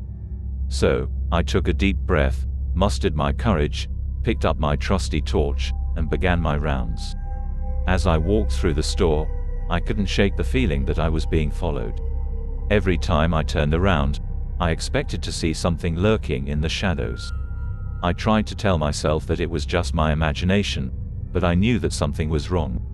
My heart pounded in my chest as I made my way past the electronics section. Suddenly, one of the televisions flickered to life, illuminating the darkness with an eerie glow. The static on the screen seemed to taunt me, and I felt a chill run down my spine. Just as suddenly as it had turned on, the television switched off, plunging the room back into darkness. That's when I heard a low, guttural growl coming from behind me. I spun around, shining my torch in every direction, but there was nothing there. The fear and anxiety that had been building inside me came to a head, and I struggled to keep myself from running away in terror. The rest of the night was a blur of fear and anxiety. The noises grew louder and more frequent, and I felt like I was being watched from every direction. I couldn't focus on anything except the sense of dread that hung over me. Finally, the sun began to rise, and my shift was over. I stumbled out of the departmental store, my heart pounding in my chest. I felt like I had narrowly escaped something terrible, but I didn't know what it was. As I made my way home, I couldn't shake the feeling that something was still following me. Every sound made me jump, and I felt like I was being watched from every direction. When I finally got home, I collapsed onto my bed, exhausted and terrified. The second night of my shift had been a nightmare, and I knew that things were only going to get worse. The third night of my shift was the worst by far. As soon as I stepped into the departmental store, I could sense that something was different. The atmosphere was even more eerie than before, and the feeling of dread that had been following me for the past 2 nights was now a constant presence. As I made my rounds through the store, passing the furniture section, I could feel the hairs on the back of my neck stand on end.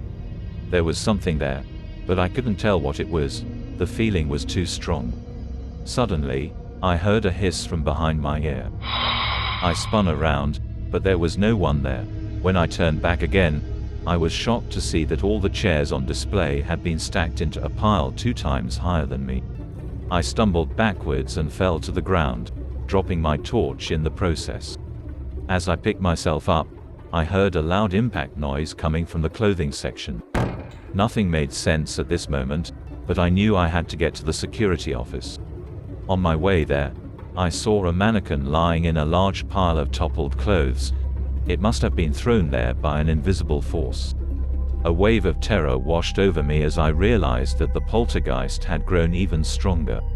It was no longer content with just moving objects around. It was now actively trying to harm me.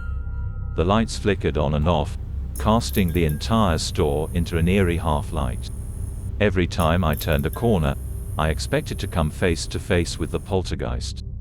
But no matter how hard I looked, I couldn't see anything. I had to run past the electronics section to reach the security office. This time, not just one TV, but almost all of them turned on by themselves. The static sound and the glow from the TVs filled the entire department. My heart pounded like crazy, and fear and adrenaline drove me to new heights. And then, all of the TVs switched off by themselves, leaving me in a silent and pitch-black darkness that hit me harder with fear. As I made my way through the store, I heard a faint whispering sound. It was like 1,000 voices all speaking at once, but I couldn't make out what they were saying. The sound grew louder and more frantic, and I thought I was going crazy. I tried to ignore the voices, but they continued to grow louder and more insistent. Suddenly, a gust of wind blew through the store, knocking over several displays and sending papers flying everywhere. The voices grew even louder, and I felt like I was going to be swallowed up by the chaos. As I finally reached the security office, I collapsed into the chair, trembling and gasping for breath. I could hear the voices whispering in the darkness outside, and I knew that I had to get out of there as soon as possible. As I reached for the door to leave, I felt a sudden force slam it shut, preventing me from opening it. I frantically turned to look at the security footage, but there was no one outside the door. As I watched, all of the cameras started to fizzle with static waves. Suddenly, a voice began to whisper around me, and the security office lights started flickering on and off. I felt completely helpless and scared, so I curled myself up in a corner and covered my ears, hoping that it would all go away. I had lost track of time, but then I heard the doorknob turn and the door slowly swung open. It was the morning shift security guard. I felt a wave of relief wash over me. The sun had risen, and my shift was finally over. I couldn't take it anymore. The poltergeist was too strong, and I knew that I wouldn't be able to survive another night alone in the departmental store. I resigned from my job, feeling relieved that I didn't have to face the horrors of the store anymore. But even after quitting, I still couldn't shake the feeling that something was following me. Every night, I felt like someone was watching me from the shadows. I couldn't sleep, and I couldn't focus on anything else. I knew that I had to find out what was going on. One day, I decided to visit the departmental store again, but this time during the day. I wanted to ask the morning shift security guard some questions about what had been happening on the night shift. As I approached the store, I saw that there was a new security guard on duty. He looked like he was in his mid-20s, and he seemed nervous as he watched me approach. "Excuse me," I said. "I used to work here on the night shift, and I was wondering if I could ask you a few questions." The guard looked at me warily, but eventually nodded. I asked him if he had experienced anything strange on his shift, and he hesitated before answering. "Well," he said slowly, "I've only been working here for a few days, but I've already heard a lot of stories about the night shift. Apparently, almost everyone quits on the third day." I felt a chill run down my spine as I listened to him. It seemed like I wasn't the only one who had been affected by the poltergeist. "Have you heard any rumors about why that might be?" I asked. The guard looked around nervously before leaning in closer to me. "I heard that this store was built on top of a grave," he whispered, "and that there is a mass of unclaimed bodies buried underneath it." My heart skipped a beat as I realized the implications of what he was saying. It was no wonder that the poltergeist was so strong. It was being fueled by the restless spirits of the dead. As I left the departmental store, I knew that I would never be able to forget the horrors that I had experienced. Even now, years later, I still feel like someone is watching me in the dead of night, and I can't shake the feeling that the poltergeist is still out there, waiting for its next victim. Story 7. Jean was exhausted from working overtime for the week. She was an event planner who had to work through the night, finalizing preparations for a major company launch. As she trudged into her apartment complex, all she could think about was collapsing into bed. But as she approached her apartment block, she saw someone in the elevator. It was the old lady who lived in the apartment next door. She was always there, but Jean never had much interaction with her. The old lady would sit in the common area and read a book, occasionally waving at Jean when she passed by. Jean never stopped to talk, always feeling like she had to hurry to her work or other engagements. But tonight was different. The old lady was standing in the elevator, and her expression was cold and menacing. Her eyes seemed to pierce through Jean's soul, and her ghostly appearance sent shivers down Jean's spine. Jean purposely slowed down her pace as she approached the elevator, hoping to avoid sharing it with the old lady. She breathed a sigh of relief as she watched the elevator doors slowly close, finally separating her from the old lady. As the elevator reached Jean's floor, she walked past the old lady's apartment and was relieved not to see her again. She quickly unlocked her own door and stepped into her apartment. Feeling exhausted, Jean headed straight for the bathroom and took a quick shower, before changing into her pajamas. She didn't dwell on the strange encounters with the old lady and quickly fell asleep. Little did she know, this was only the beginning of her encounters with the old lady next door. The next day was another busy day at work for Jean. With the launch fast approaching, there were so many things that demanded her attention. She worked tirelessly throughout the day, and by the time she finished, it was already 11 p.m. at night when she finally arrived at her apartment block. While approaching the elevator, Jean saw the old lady again. This time round, she was standing in the hallway, her back turned towards Jean, as if she was waiting for her to come home. This made Jean feel uneasy, as it was unusual for the old lady to wait up for her. As Jean got closer, the old lady turned and slowly walked towards the elevator. Jean followed her and pressed the button, trying to be polite. The elevator arrived, and they both stepped inside. Jean then pressed the button for their floor. As the doors closed, Jean couldn't help but feel like something was off. The old lady was eerily quiet, just staring at the elevator doors. She didn't say a word, and neither did Jean. It was as if the air between them was thick and heavy. Jean also noticed that the old lady's hair was disheveled, and her clothes were torn and dirty, as if she had been through a struggle.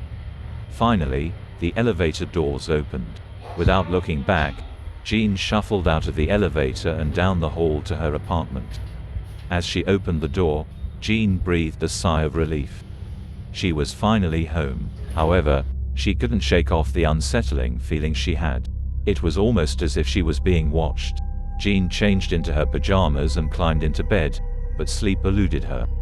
She kept replaying the elevator ride in her head, trying to make sense of what felt off. But eventually, exhaustion took over and she drifted off into an uneasy slumber. On the third night, when Jean returned to the apartment block, the old lady was nowhere to be seen. She breathed a sigh of relief, but it was short-lived. As the elevator started moving, she felt a sudden chill run down her spine. Suddenly, the elevator lights began to flicker.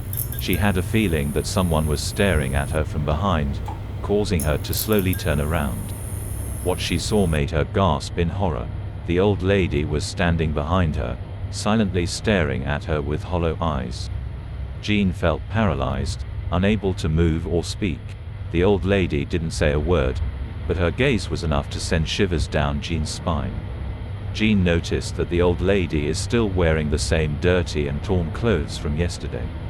Jean's fingers shook as she attempted to press every button on the elevator. The buttons were unresponsive, and the elevator continued to move upward. Fear crept into her body as she felt a cold breath on the nape of her neck. Her heart raced with terror and anxiety, and she could feel the old lady's presence close to her. Suddenly, she heard a whisper. Jean bolted the moment the elevator doors opened without looking back. As she turned to her apartment hall, she was paralyzed with shock. The old lady was standing right outside her own apartment, which was next to Jean's. She stood frozen at her spot, not daring to make a move. The old lady turned her head slowly and gazed at Jean as if she was trying to convey a message. Then, to Jean's astonishment, the old lady started to disappear through the door, passing through it as if it was not there. Jean stood there, her eyes wide with shock, unable to move. After what felt like an eternity, Jean turned and ran down the stairs instead of returning to her apartment. She could not bring herself to stay there for another moment. When she finally reached the ground floor, she immediately called her best friend and asked to stay over at her place for the night. Jean spent a restless night at her best friend's place, her mind racing with thoughts of the old lady's ghostly encounter. She had never believed in ghosts before, but after what she had experienced, she couldn't deny their existence. She did not share her experience with her best friend, not wanting to scare her. The next day, Jean decided to visit the old lady's apartment to try and make sense of what had happened. As she walked down the hallway, she could smell a foul odor emanating from the old lady's apartment. It was clear that something was not right. She knocked on the door, but there was no answer. She tried the handle, and to her surprise, it was unlocked. She cautiously pushed the door open and stepped inside. The sight that greeted her made her feel sick to her stomach. The apartment was in complete disarray, with garbage and food waste strewn all over the floor. There were cobwebs in the corners, and the smell was overpowering. As Jean's eyes fell upon the body of the old lady, she was met with a sight that made her stomach churn. The body was lying on the floor, covered in cadaverine, but the putrid smell emanating from it was overwhelming. The stench of death and decomposition filled the air, making it hard for Jean to breathe. The old lady's body was in a state of advanced decay, and it was clear that she had been there for several days. The once rosy complexion of her skin had turned a sickly shade of gray, and her flesh had begun to break down, revealing the bones and tendons beneath. Maggots and flies buzzed around her body, feasting on the remains. The smell was so pungent that it made Jean's eyes water and her throat constrict. She had never experienced anything like this before, and the sight of the old lady's decomposed body was etched into her memory forever. Tears welled up in her eyes as she realized that the old lady had died alone, with no one to care for her. Jean struggled to walk out of the old lady's apartment, her knees still weak from the horrible sight. She knew she had to call the police immediately. She fumbled with her phone and dialed the emergency number, her hands shaking with fear and shock. "Hello? What is your emergency?" The operator's voice came through the phone. "There's a body in my neighbor's apartment," Jean stuttered. "I think she's been dead for days. Please send someone quickly." The operator asked for her name and address before assuring her that help was on the way. Jean hung up the phone and leaned against the wall, her heart racing with adrenaline. Within minutes, the sound of police sirens could be heard outside. Jean opened the door to her apartment and waited anxiously as the police arrived. She led him to the old lady's apartment and watched as they entered the crime scene. The next few hours were a blur of questioning and statements. Jean recounted everything she had seen and heard, trying her best to be as accurate as possible. She couldn't shake the image of the old lady's decomposed body from her mind. As the night wore on, the police finished their investigation and left. Jean was left alone in her apartment, still in shock. She knew it would be a long time before she could forget the gruesome sight she had witnessed. Jean remembered the big picture the old lady hangs on the wall of her apartment. It's a picture of her family, including her son. Jean realized that the old lady had been a happy woman once, surrounded by loved ones. But now, she had died alone and unloved. Weeks had passed since the discovery of the old lady's body. The police investigation had concluded that it was an accident. She had slipped and fallen, which caused her death. It was a tragic end to a lonely life. The son, who was working overseas, finally returned to hold his mother's funeral. Jean went to pay her respects and saw the son weeping with regret. He realized that if only he had visited or called more often, he would not be feeling such deep remorse. Jean felt a sense of sadness too, knowing that the old lady had lived her life alone, without anyone to share it with. Story 8. Kim, a 19-year-old student and a paranormal enthusiast, had always dreamt of exploring the haunted school along Jefferson Road. She invited her friends Craig, Jenny, and Carl on this adventure. And as friends of Kim, they all agreed to join her.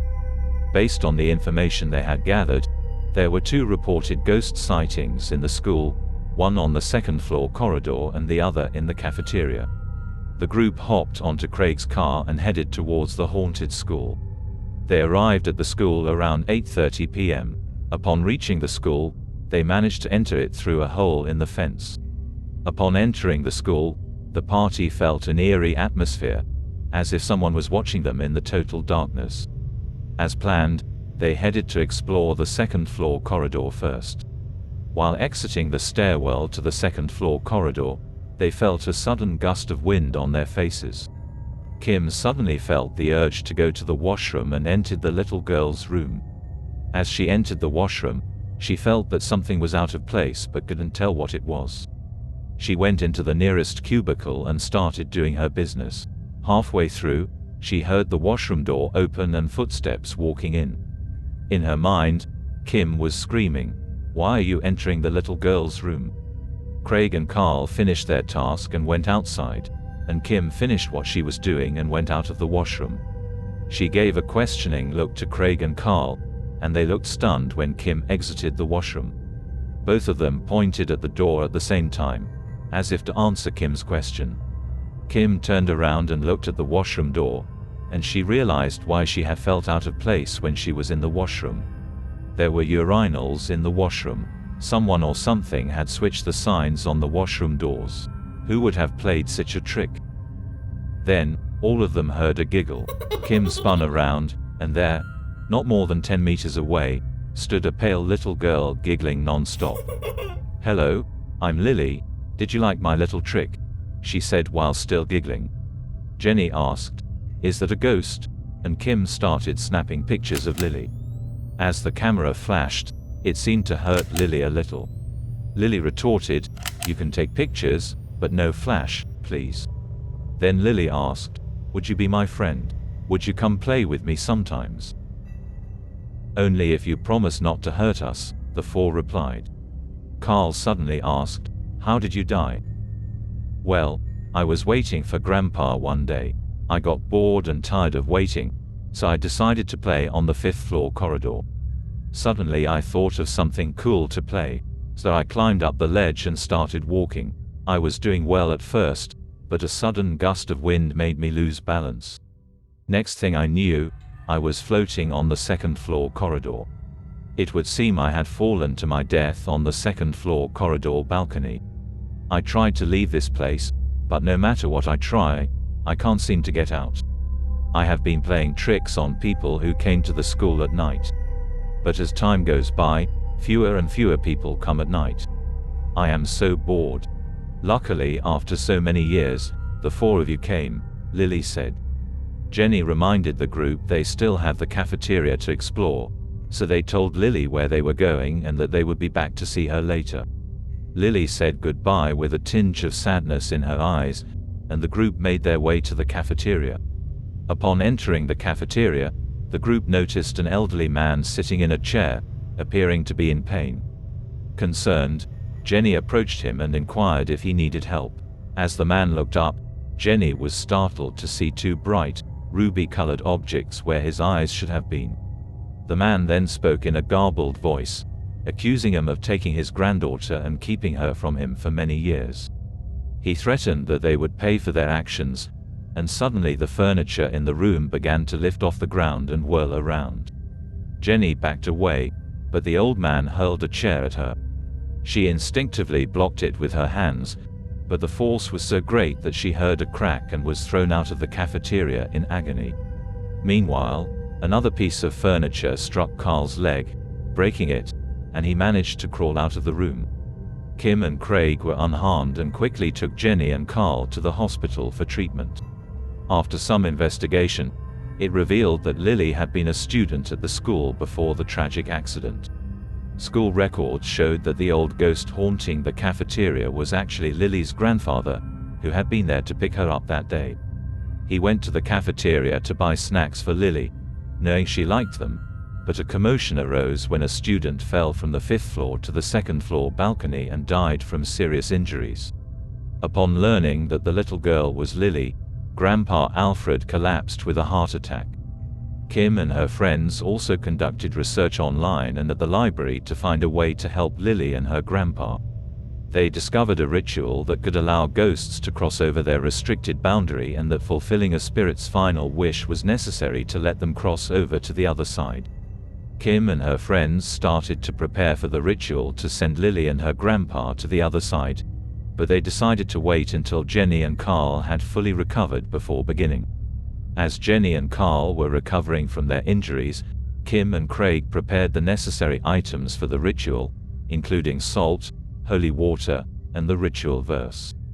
When the day of the ritual arrived, Kim and the group returned to the school and went to the 2nd floor corridor to find Lily. Kim informed Lily about the upcoming ritual. The ritual began with the sprinkling of salt and holy water around the area while Kim recited the ritual verse. Dark clouds formed in the sky, thunder cracked, and the wind picked up, sending chills down Jenny's spine. It seemed like the end of the world was coming. After 15 minutes, the ritual ended and everything returned to normal. However, Lily appeared much paler than before. After the ritual, she attempted to cross the restricted boundary and was successful. They then brought Lily to the cafeteria. Lily runs excitedly into the cafeteria shouting for her grandfather. Grandpa Alfred is sitting on a chair and upon hearing her cries, he looks up. When he sees Lily running towards him, tears fill his eyes, and he no longer appears to be the glowing figure, but rather an old man yearning to see his granddaughter. Lily jumps to hug her grandpa and expresses how much she has missed him. She then takes her grandpa's hand as they step into the light, and before leaving, she looks back at Kim and her friends, whispering a thank you with a smile on her face and a glimmer in her eyes. Suddenly, Kim felt a spank on her back. "Why did you do that for?" Kim shouted at Craig. Craig then uses his cell phone to take a picture and show it to Kim. On her back were a little girl's handprint and the words on her t-shirt was "Spank me." Guess Lily still have a little fun before she goes. Story 9. I have been creating content on YouTube for nearly 2 years, where I explore abandoned or haunted houses in Japan. However, I have not yet come across anything remarkable. Though the presence in these places can be eerie, I have not witnessed any ghost sightings or events that could be classified as paranormal. At times, My camera captures shadows or figures that some people claim to be ghosts. However, I am still not convinced, as the quality of the footage is often poor, or the lighting is bad. Recently, a friend recommended a place on the Oshimaland website, which features stigmatized properties called Jikobukan. These are properties where the previous occupant died under unnatural circumstances, such as suicide, murder, fire, or neglect. The property my friend suggested is approximately 4 hours away from where I live, which is perfect for a night live stream if I leave my house by 4 p.m. Upon arriving at the property, which is located on the outskirts of town, I noticed that it is the only house that resides 100 meters away from the next occupant. The two-story house is currently abandoned, and police tapes are still intact in front of it. I decided to start my live stream on YouTube and show everyone what I saw. During the live stream, I shared some information about the property's history with my viewers. The property was previously occupied by a family of 4, the parents and 2 kids. About a year ago, the wife developed a sudden onset of psychotic illness, schizophrenia. One night, when everyone was asleep, the wife killed her husband and both of their children before taking her own life. The police only discovered their bodies when one of the husband's colleagues came to the property to look for him, as he had not shown up for work for several days. Despite the police tape blocking the main entrance, I decided to explore the backyard with the live viewers. Surprisingly, the small gate to the backyard was not locked. I mustered the courage to duck under the police tape and entered the wild grasses that had grown long in the backyard. Slowly, I made my way to the back door of the house. However, as soon as I entered, I sensed that someone was watching me from inside the house. As I slowly slid the door pane aside, I discovered another glass panel door behind it. No matter how hard I tried to open it, it was deadlocked. I shined my torch into the house through the glass panel door, which gave me an eerie feeling. I wanted to stop and turn back, as there was no way into the house. Suddenly, the chat on the live stream became frenzied, with people urging me to go inside and offering tips. I hesitated until someone tipped me 10,000 yen. And I then broke the window with the big rock I found on the side of the door steps. After breaking the window, I carefully opened the ledge behind the glass door and slid it to the side. The first thing I did when I entered the house was to apologize, saying, "I am sorry to intrude your place, please forgive me." This is the usual practice when entering any abandoned place or even staying in a hotel, as we hope the spirits around the area will not disturb us. The smell of the house was musty, stale, and earthy, possibly from the decaying wood or mold due to being abandoned for a year. The silence of the house made me feel uneasy, as if it was muffling my ears. I scanned the house with my light, but the vibes were really scary. I started to move around the first floor of the house, meandering through the corridors and finally reaching the bathroom. Someone in the live chat asked if this was the crime scene where the murder happened. I then replied that, according to the website, the murder happened in the dining room and also the master bedroom on the second floor. After what I said, the chat asked me to go find the dining room. When I located it, I found it weird that there was no furniture at all, with the table and chairs all gone. All I could see was a small plot of bloodstain on the floor near the wall. However, what really puzzled me was the color of the blood, which still looked fresh red, even though the murder had happened a year ago. The police would have sent someone to clear up everything, so why were there still bloodstains here? My body was overcome with a sudden surge of fear, causing the fine hairs on my arms to stand on end. The uncertainty of my situation was suffocating, and I felt as though the weight of it all was crushing me. As I continued my exploration of the house, I suddenly heard a loud noise from another room. My heart skipped a beat and began to race. It took me a while to regain my composure, and I slowly walked towards the source of the noise. As I got closer, I shone my torch and saw that a glass door in the kitchen had shattered. It was most likely due to the wind or the decay of the wood that was holding it up. Despite my fear, the tips from the chat kept coming, urging me to check out the master bedroom on the second floor. I reluctantly obliged, knowing that these tips were my main source of income at the moment. As I climbed the stairs, I suddenly heard a whisper coming from the corridor. Look at me. I turned, but there was no one there. Was my fear causing me to hallucinate? While on my way up, I was shocked to have found another blood stain on the wall of the stairs, this time in the form of a handprint left by someone. It was still fresh and red, making me wonder if there was someone in the abandoned house who was injured or in danger. Despite my growing fear, I decided to push on. However, upon entering one of the rooms on the second floor, I found that there was no furniture present. The room was small and only had one half-open cabinet, which I slowly approached and opened, thankful to find it empty.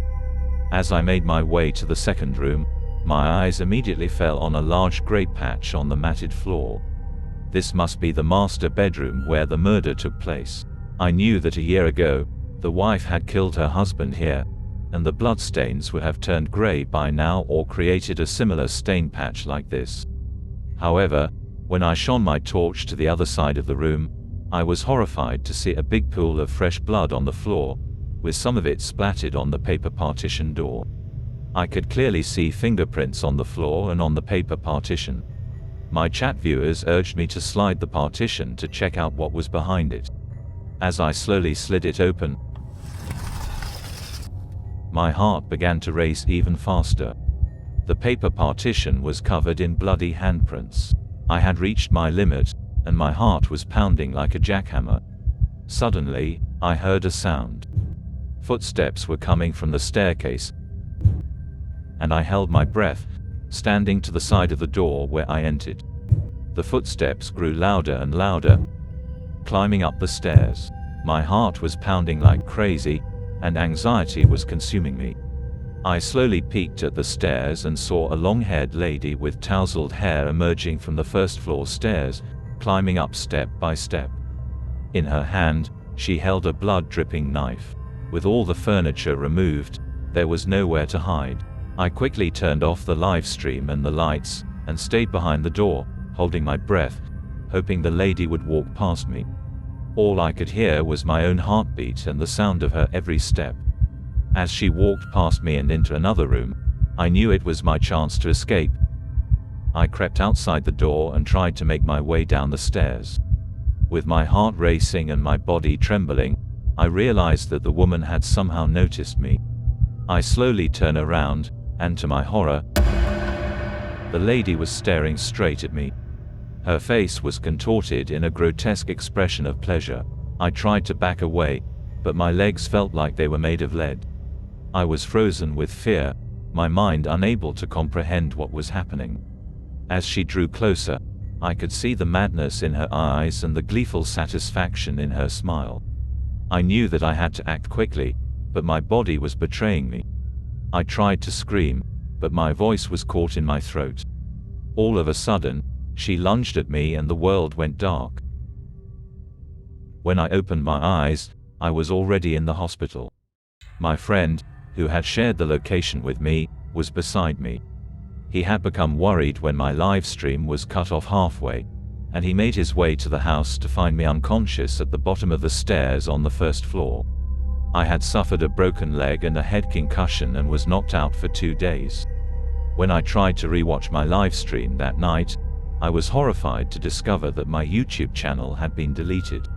What truly occurred in that haunted house? Was the figure I saw a ghostly apparition of the wife who murdered her family, or had she somehow managed to survive and now lurked within the walls, waiting to prey upon any unsuspecting trespasser? The mysteries and terrors of the murder house of Japan continue to haunt me to this day. Story 10. The sun was just beginning to set on the rural town as Hank climbed into his taxi, ready to start his shift. He'd been driving for a few years now, and had grown accustomed to the sights and sounds of the town.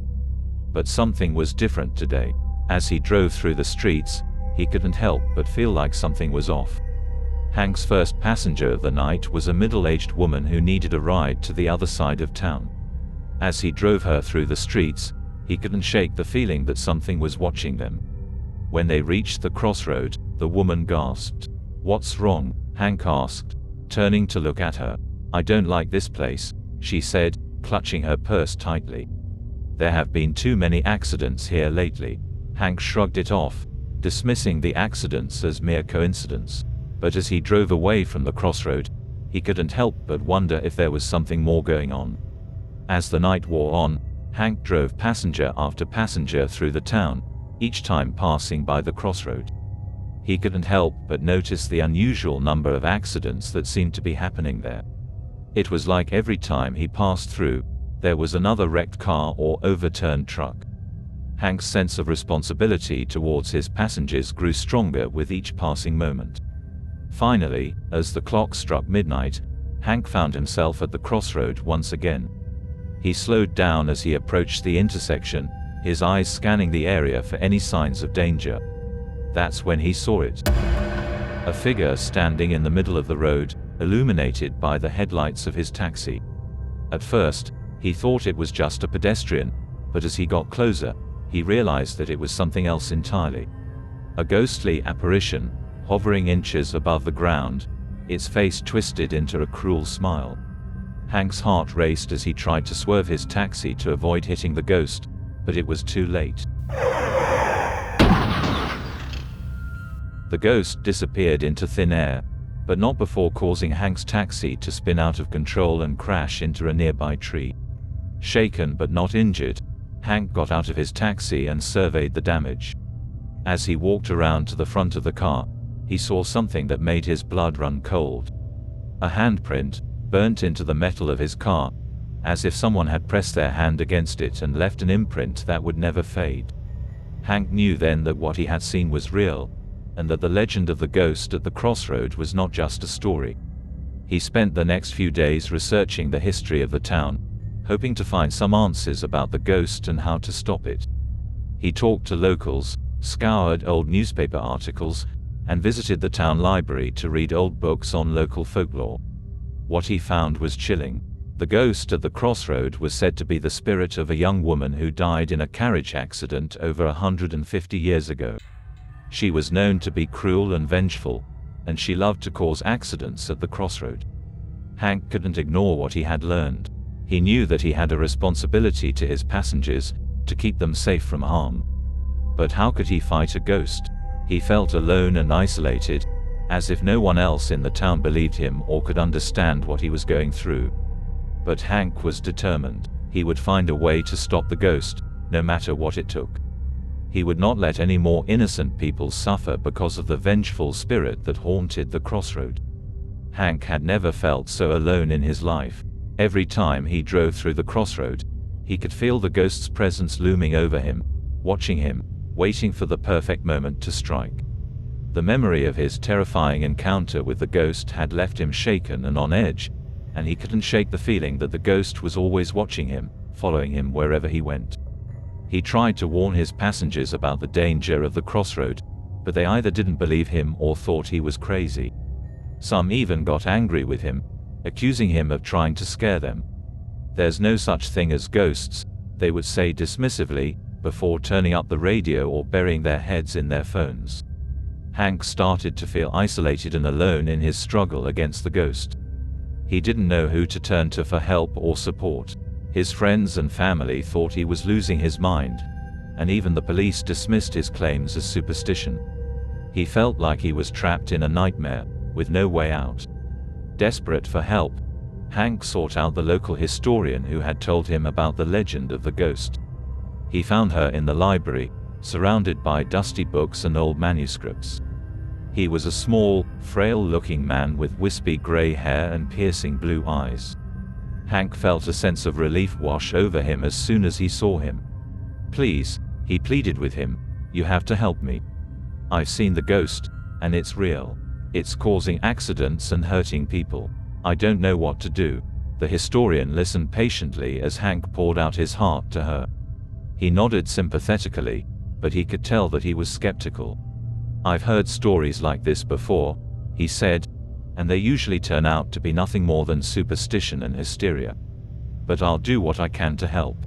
Over the next few days, Hank and the historian worked together to research the history of the crossroad and the ghost that haunted it.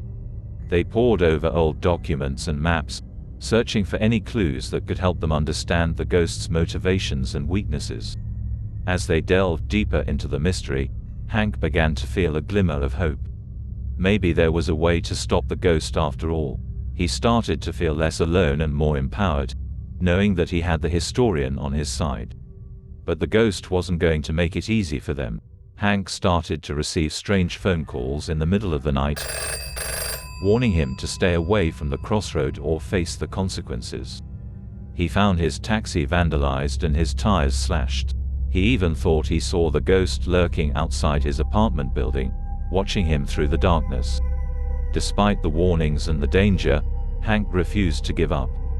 He knew that he had a responsibility to his passengers and to the town to stop the ghost and put an end to the accidents. With the historian's help, he was determined to do whatever it took to make that happen. As he drove through the town, Hank felt a sense of purpose that he had never felt before. He knew that the road ahead was dangerous and uncertain, but he was ready for whatever lay ahead.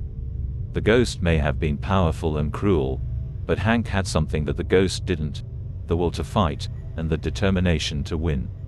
The moon shone brightly in the night sky as Hank and the historian sat in a dimly lit room, poring over ancient tomes and maps. They were searching for any clue that could help them defeat the ghost that haunted the crossroad. Hank had never felt so nervous in his life. He knew that the plan they were coming up with was risky, but he felt like he had no other choice. He had a sense of responsibility towards his passengers, and he couldn't bear the thought of anyone else getting hurt or worse, killed. He rubbed his sweaty palms on his jeans and took a deep breath, trying to calm his nerves.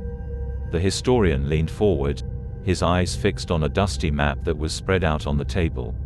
According to this map, he said, pointing to a spot on the map, there is a ley line that runs through the crossroad. It's said that ley lines are conduits of energy that can be harnessed for magical purposes. Hank raised an eyebrow. Magical purposes? The historian nodded. Yes, there are ancient rituals that can be performed using the energy of the ley line. We could use that energy to weaken the ghost and make it vulnerable. Hank's heart rate quickened as he listened to the historian's plan. It was risky, but it might just work. What do we need to do? The historian explained the details of the ritual, and Hank listened carefully, trying to memorize everything he needed to know. They would need certain ingredients for the ritual, including rare herbs and crystals, as well as a special incantation that had to be spoken at a specific time and place. As the historian spoke, Hank felt a sense of determination building inside him. He knew that this was his chance to put an end to the ghost's reign of terror. He would do whatever it took to protect his passengers and his town. After they finished planning, Hank left the historian's house and headed to the crossroad. He wanted to scope out the area and make sure everything was ready for the ritual. As he stood there, gazing at the empty road, he felt a chill run down his spine. He knew that the ghost was out there, watching and waiting for him. But he was ready. He had a plan, and he would see it through to the end. As he drove back to town, Hank felt a sense of purpose and determination that he had never felt before. He knew that the next night would be the most important night of his life. He would face the ghost head-on, and he would not back down. The stage was set. The plan was in motion. Hank was ready to take on the ghost and put an end to its evil deeds once and for all. Hank's heart pounded in his chest as he faced off against the ghost at the crossroad. The wind whipped through his hair and the sound of screeching tires filled his ears. The ghost was a swirling mass of darkness and malevolence, hovering above the asphalt like a thundercloud. Hank had never felt so small and insignificant in his life. He had always been a happy-go-lucky person, but now he was filled with a sense of dread that seemed to permeate every fiber of his being. Beside him stood the historian, a frail old man who had spent his life studying the history of the town. He held a small book in one hand and a rosary in the other, muttering prayers under his breath. The ghost let out a blood-curdling scream and charged at them.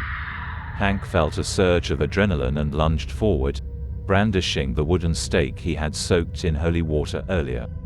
The historian followed close behind, holding a vial of holy water. Hank swung the stake with all his might, but the ghost was too fast. It dodged his blow and slammed into him, knocking him off his feet. Hank hit the ground hard, his breath knocked out of him. He felt the ghost's cold, bony fingers wrap around his neck and start to squeeze. The historian rushed forward and splashed the ghost with the holy water. The ghost screeched in pain and released Hank, who gasped for air. The historian continued to douse the ghost with the holy water, and it began to shrink and dissipate, like smoke in the wind. Hank struggled to his feet and lunged at the ghost again, driving the stake into its heart. The ghost let out a final scream and disappeared, leaving behind a cold silence that echoed through the crossroad. Hank and the historian collapsed to the ground, panting and sweating. They had won, but at what cost? The crossroad was a wreck, with overturned cars and broken glass littering the pavement. Hank looked around at the destruction and felt a sense of sadness wash over him. He had always loved this town, but now it seemed tainted by the memory of the ghost and its reign of terror. As they made their way back to town, Hank wondered what the future held for him. He had defeated the ghost, but at what cost? He knew that the memory of the encounter would haunt him forever, and he wondered if he would ever be able to drive past the crossroad without feeling a sense of dread. The historian clapped him on the back and muttered something in Latin. Hank didn't understand the words, but he knew that they were a blessing. He looked up at the night sky, where the stars were shining like diamonds, and felt a sense of peace wash over him. It was over, he realized. The nightmare was finally over.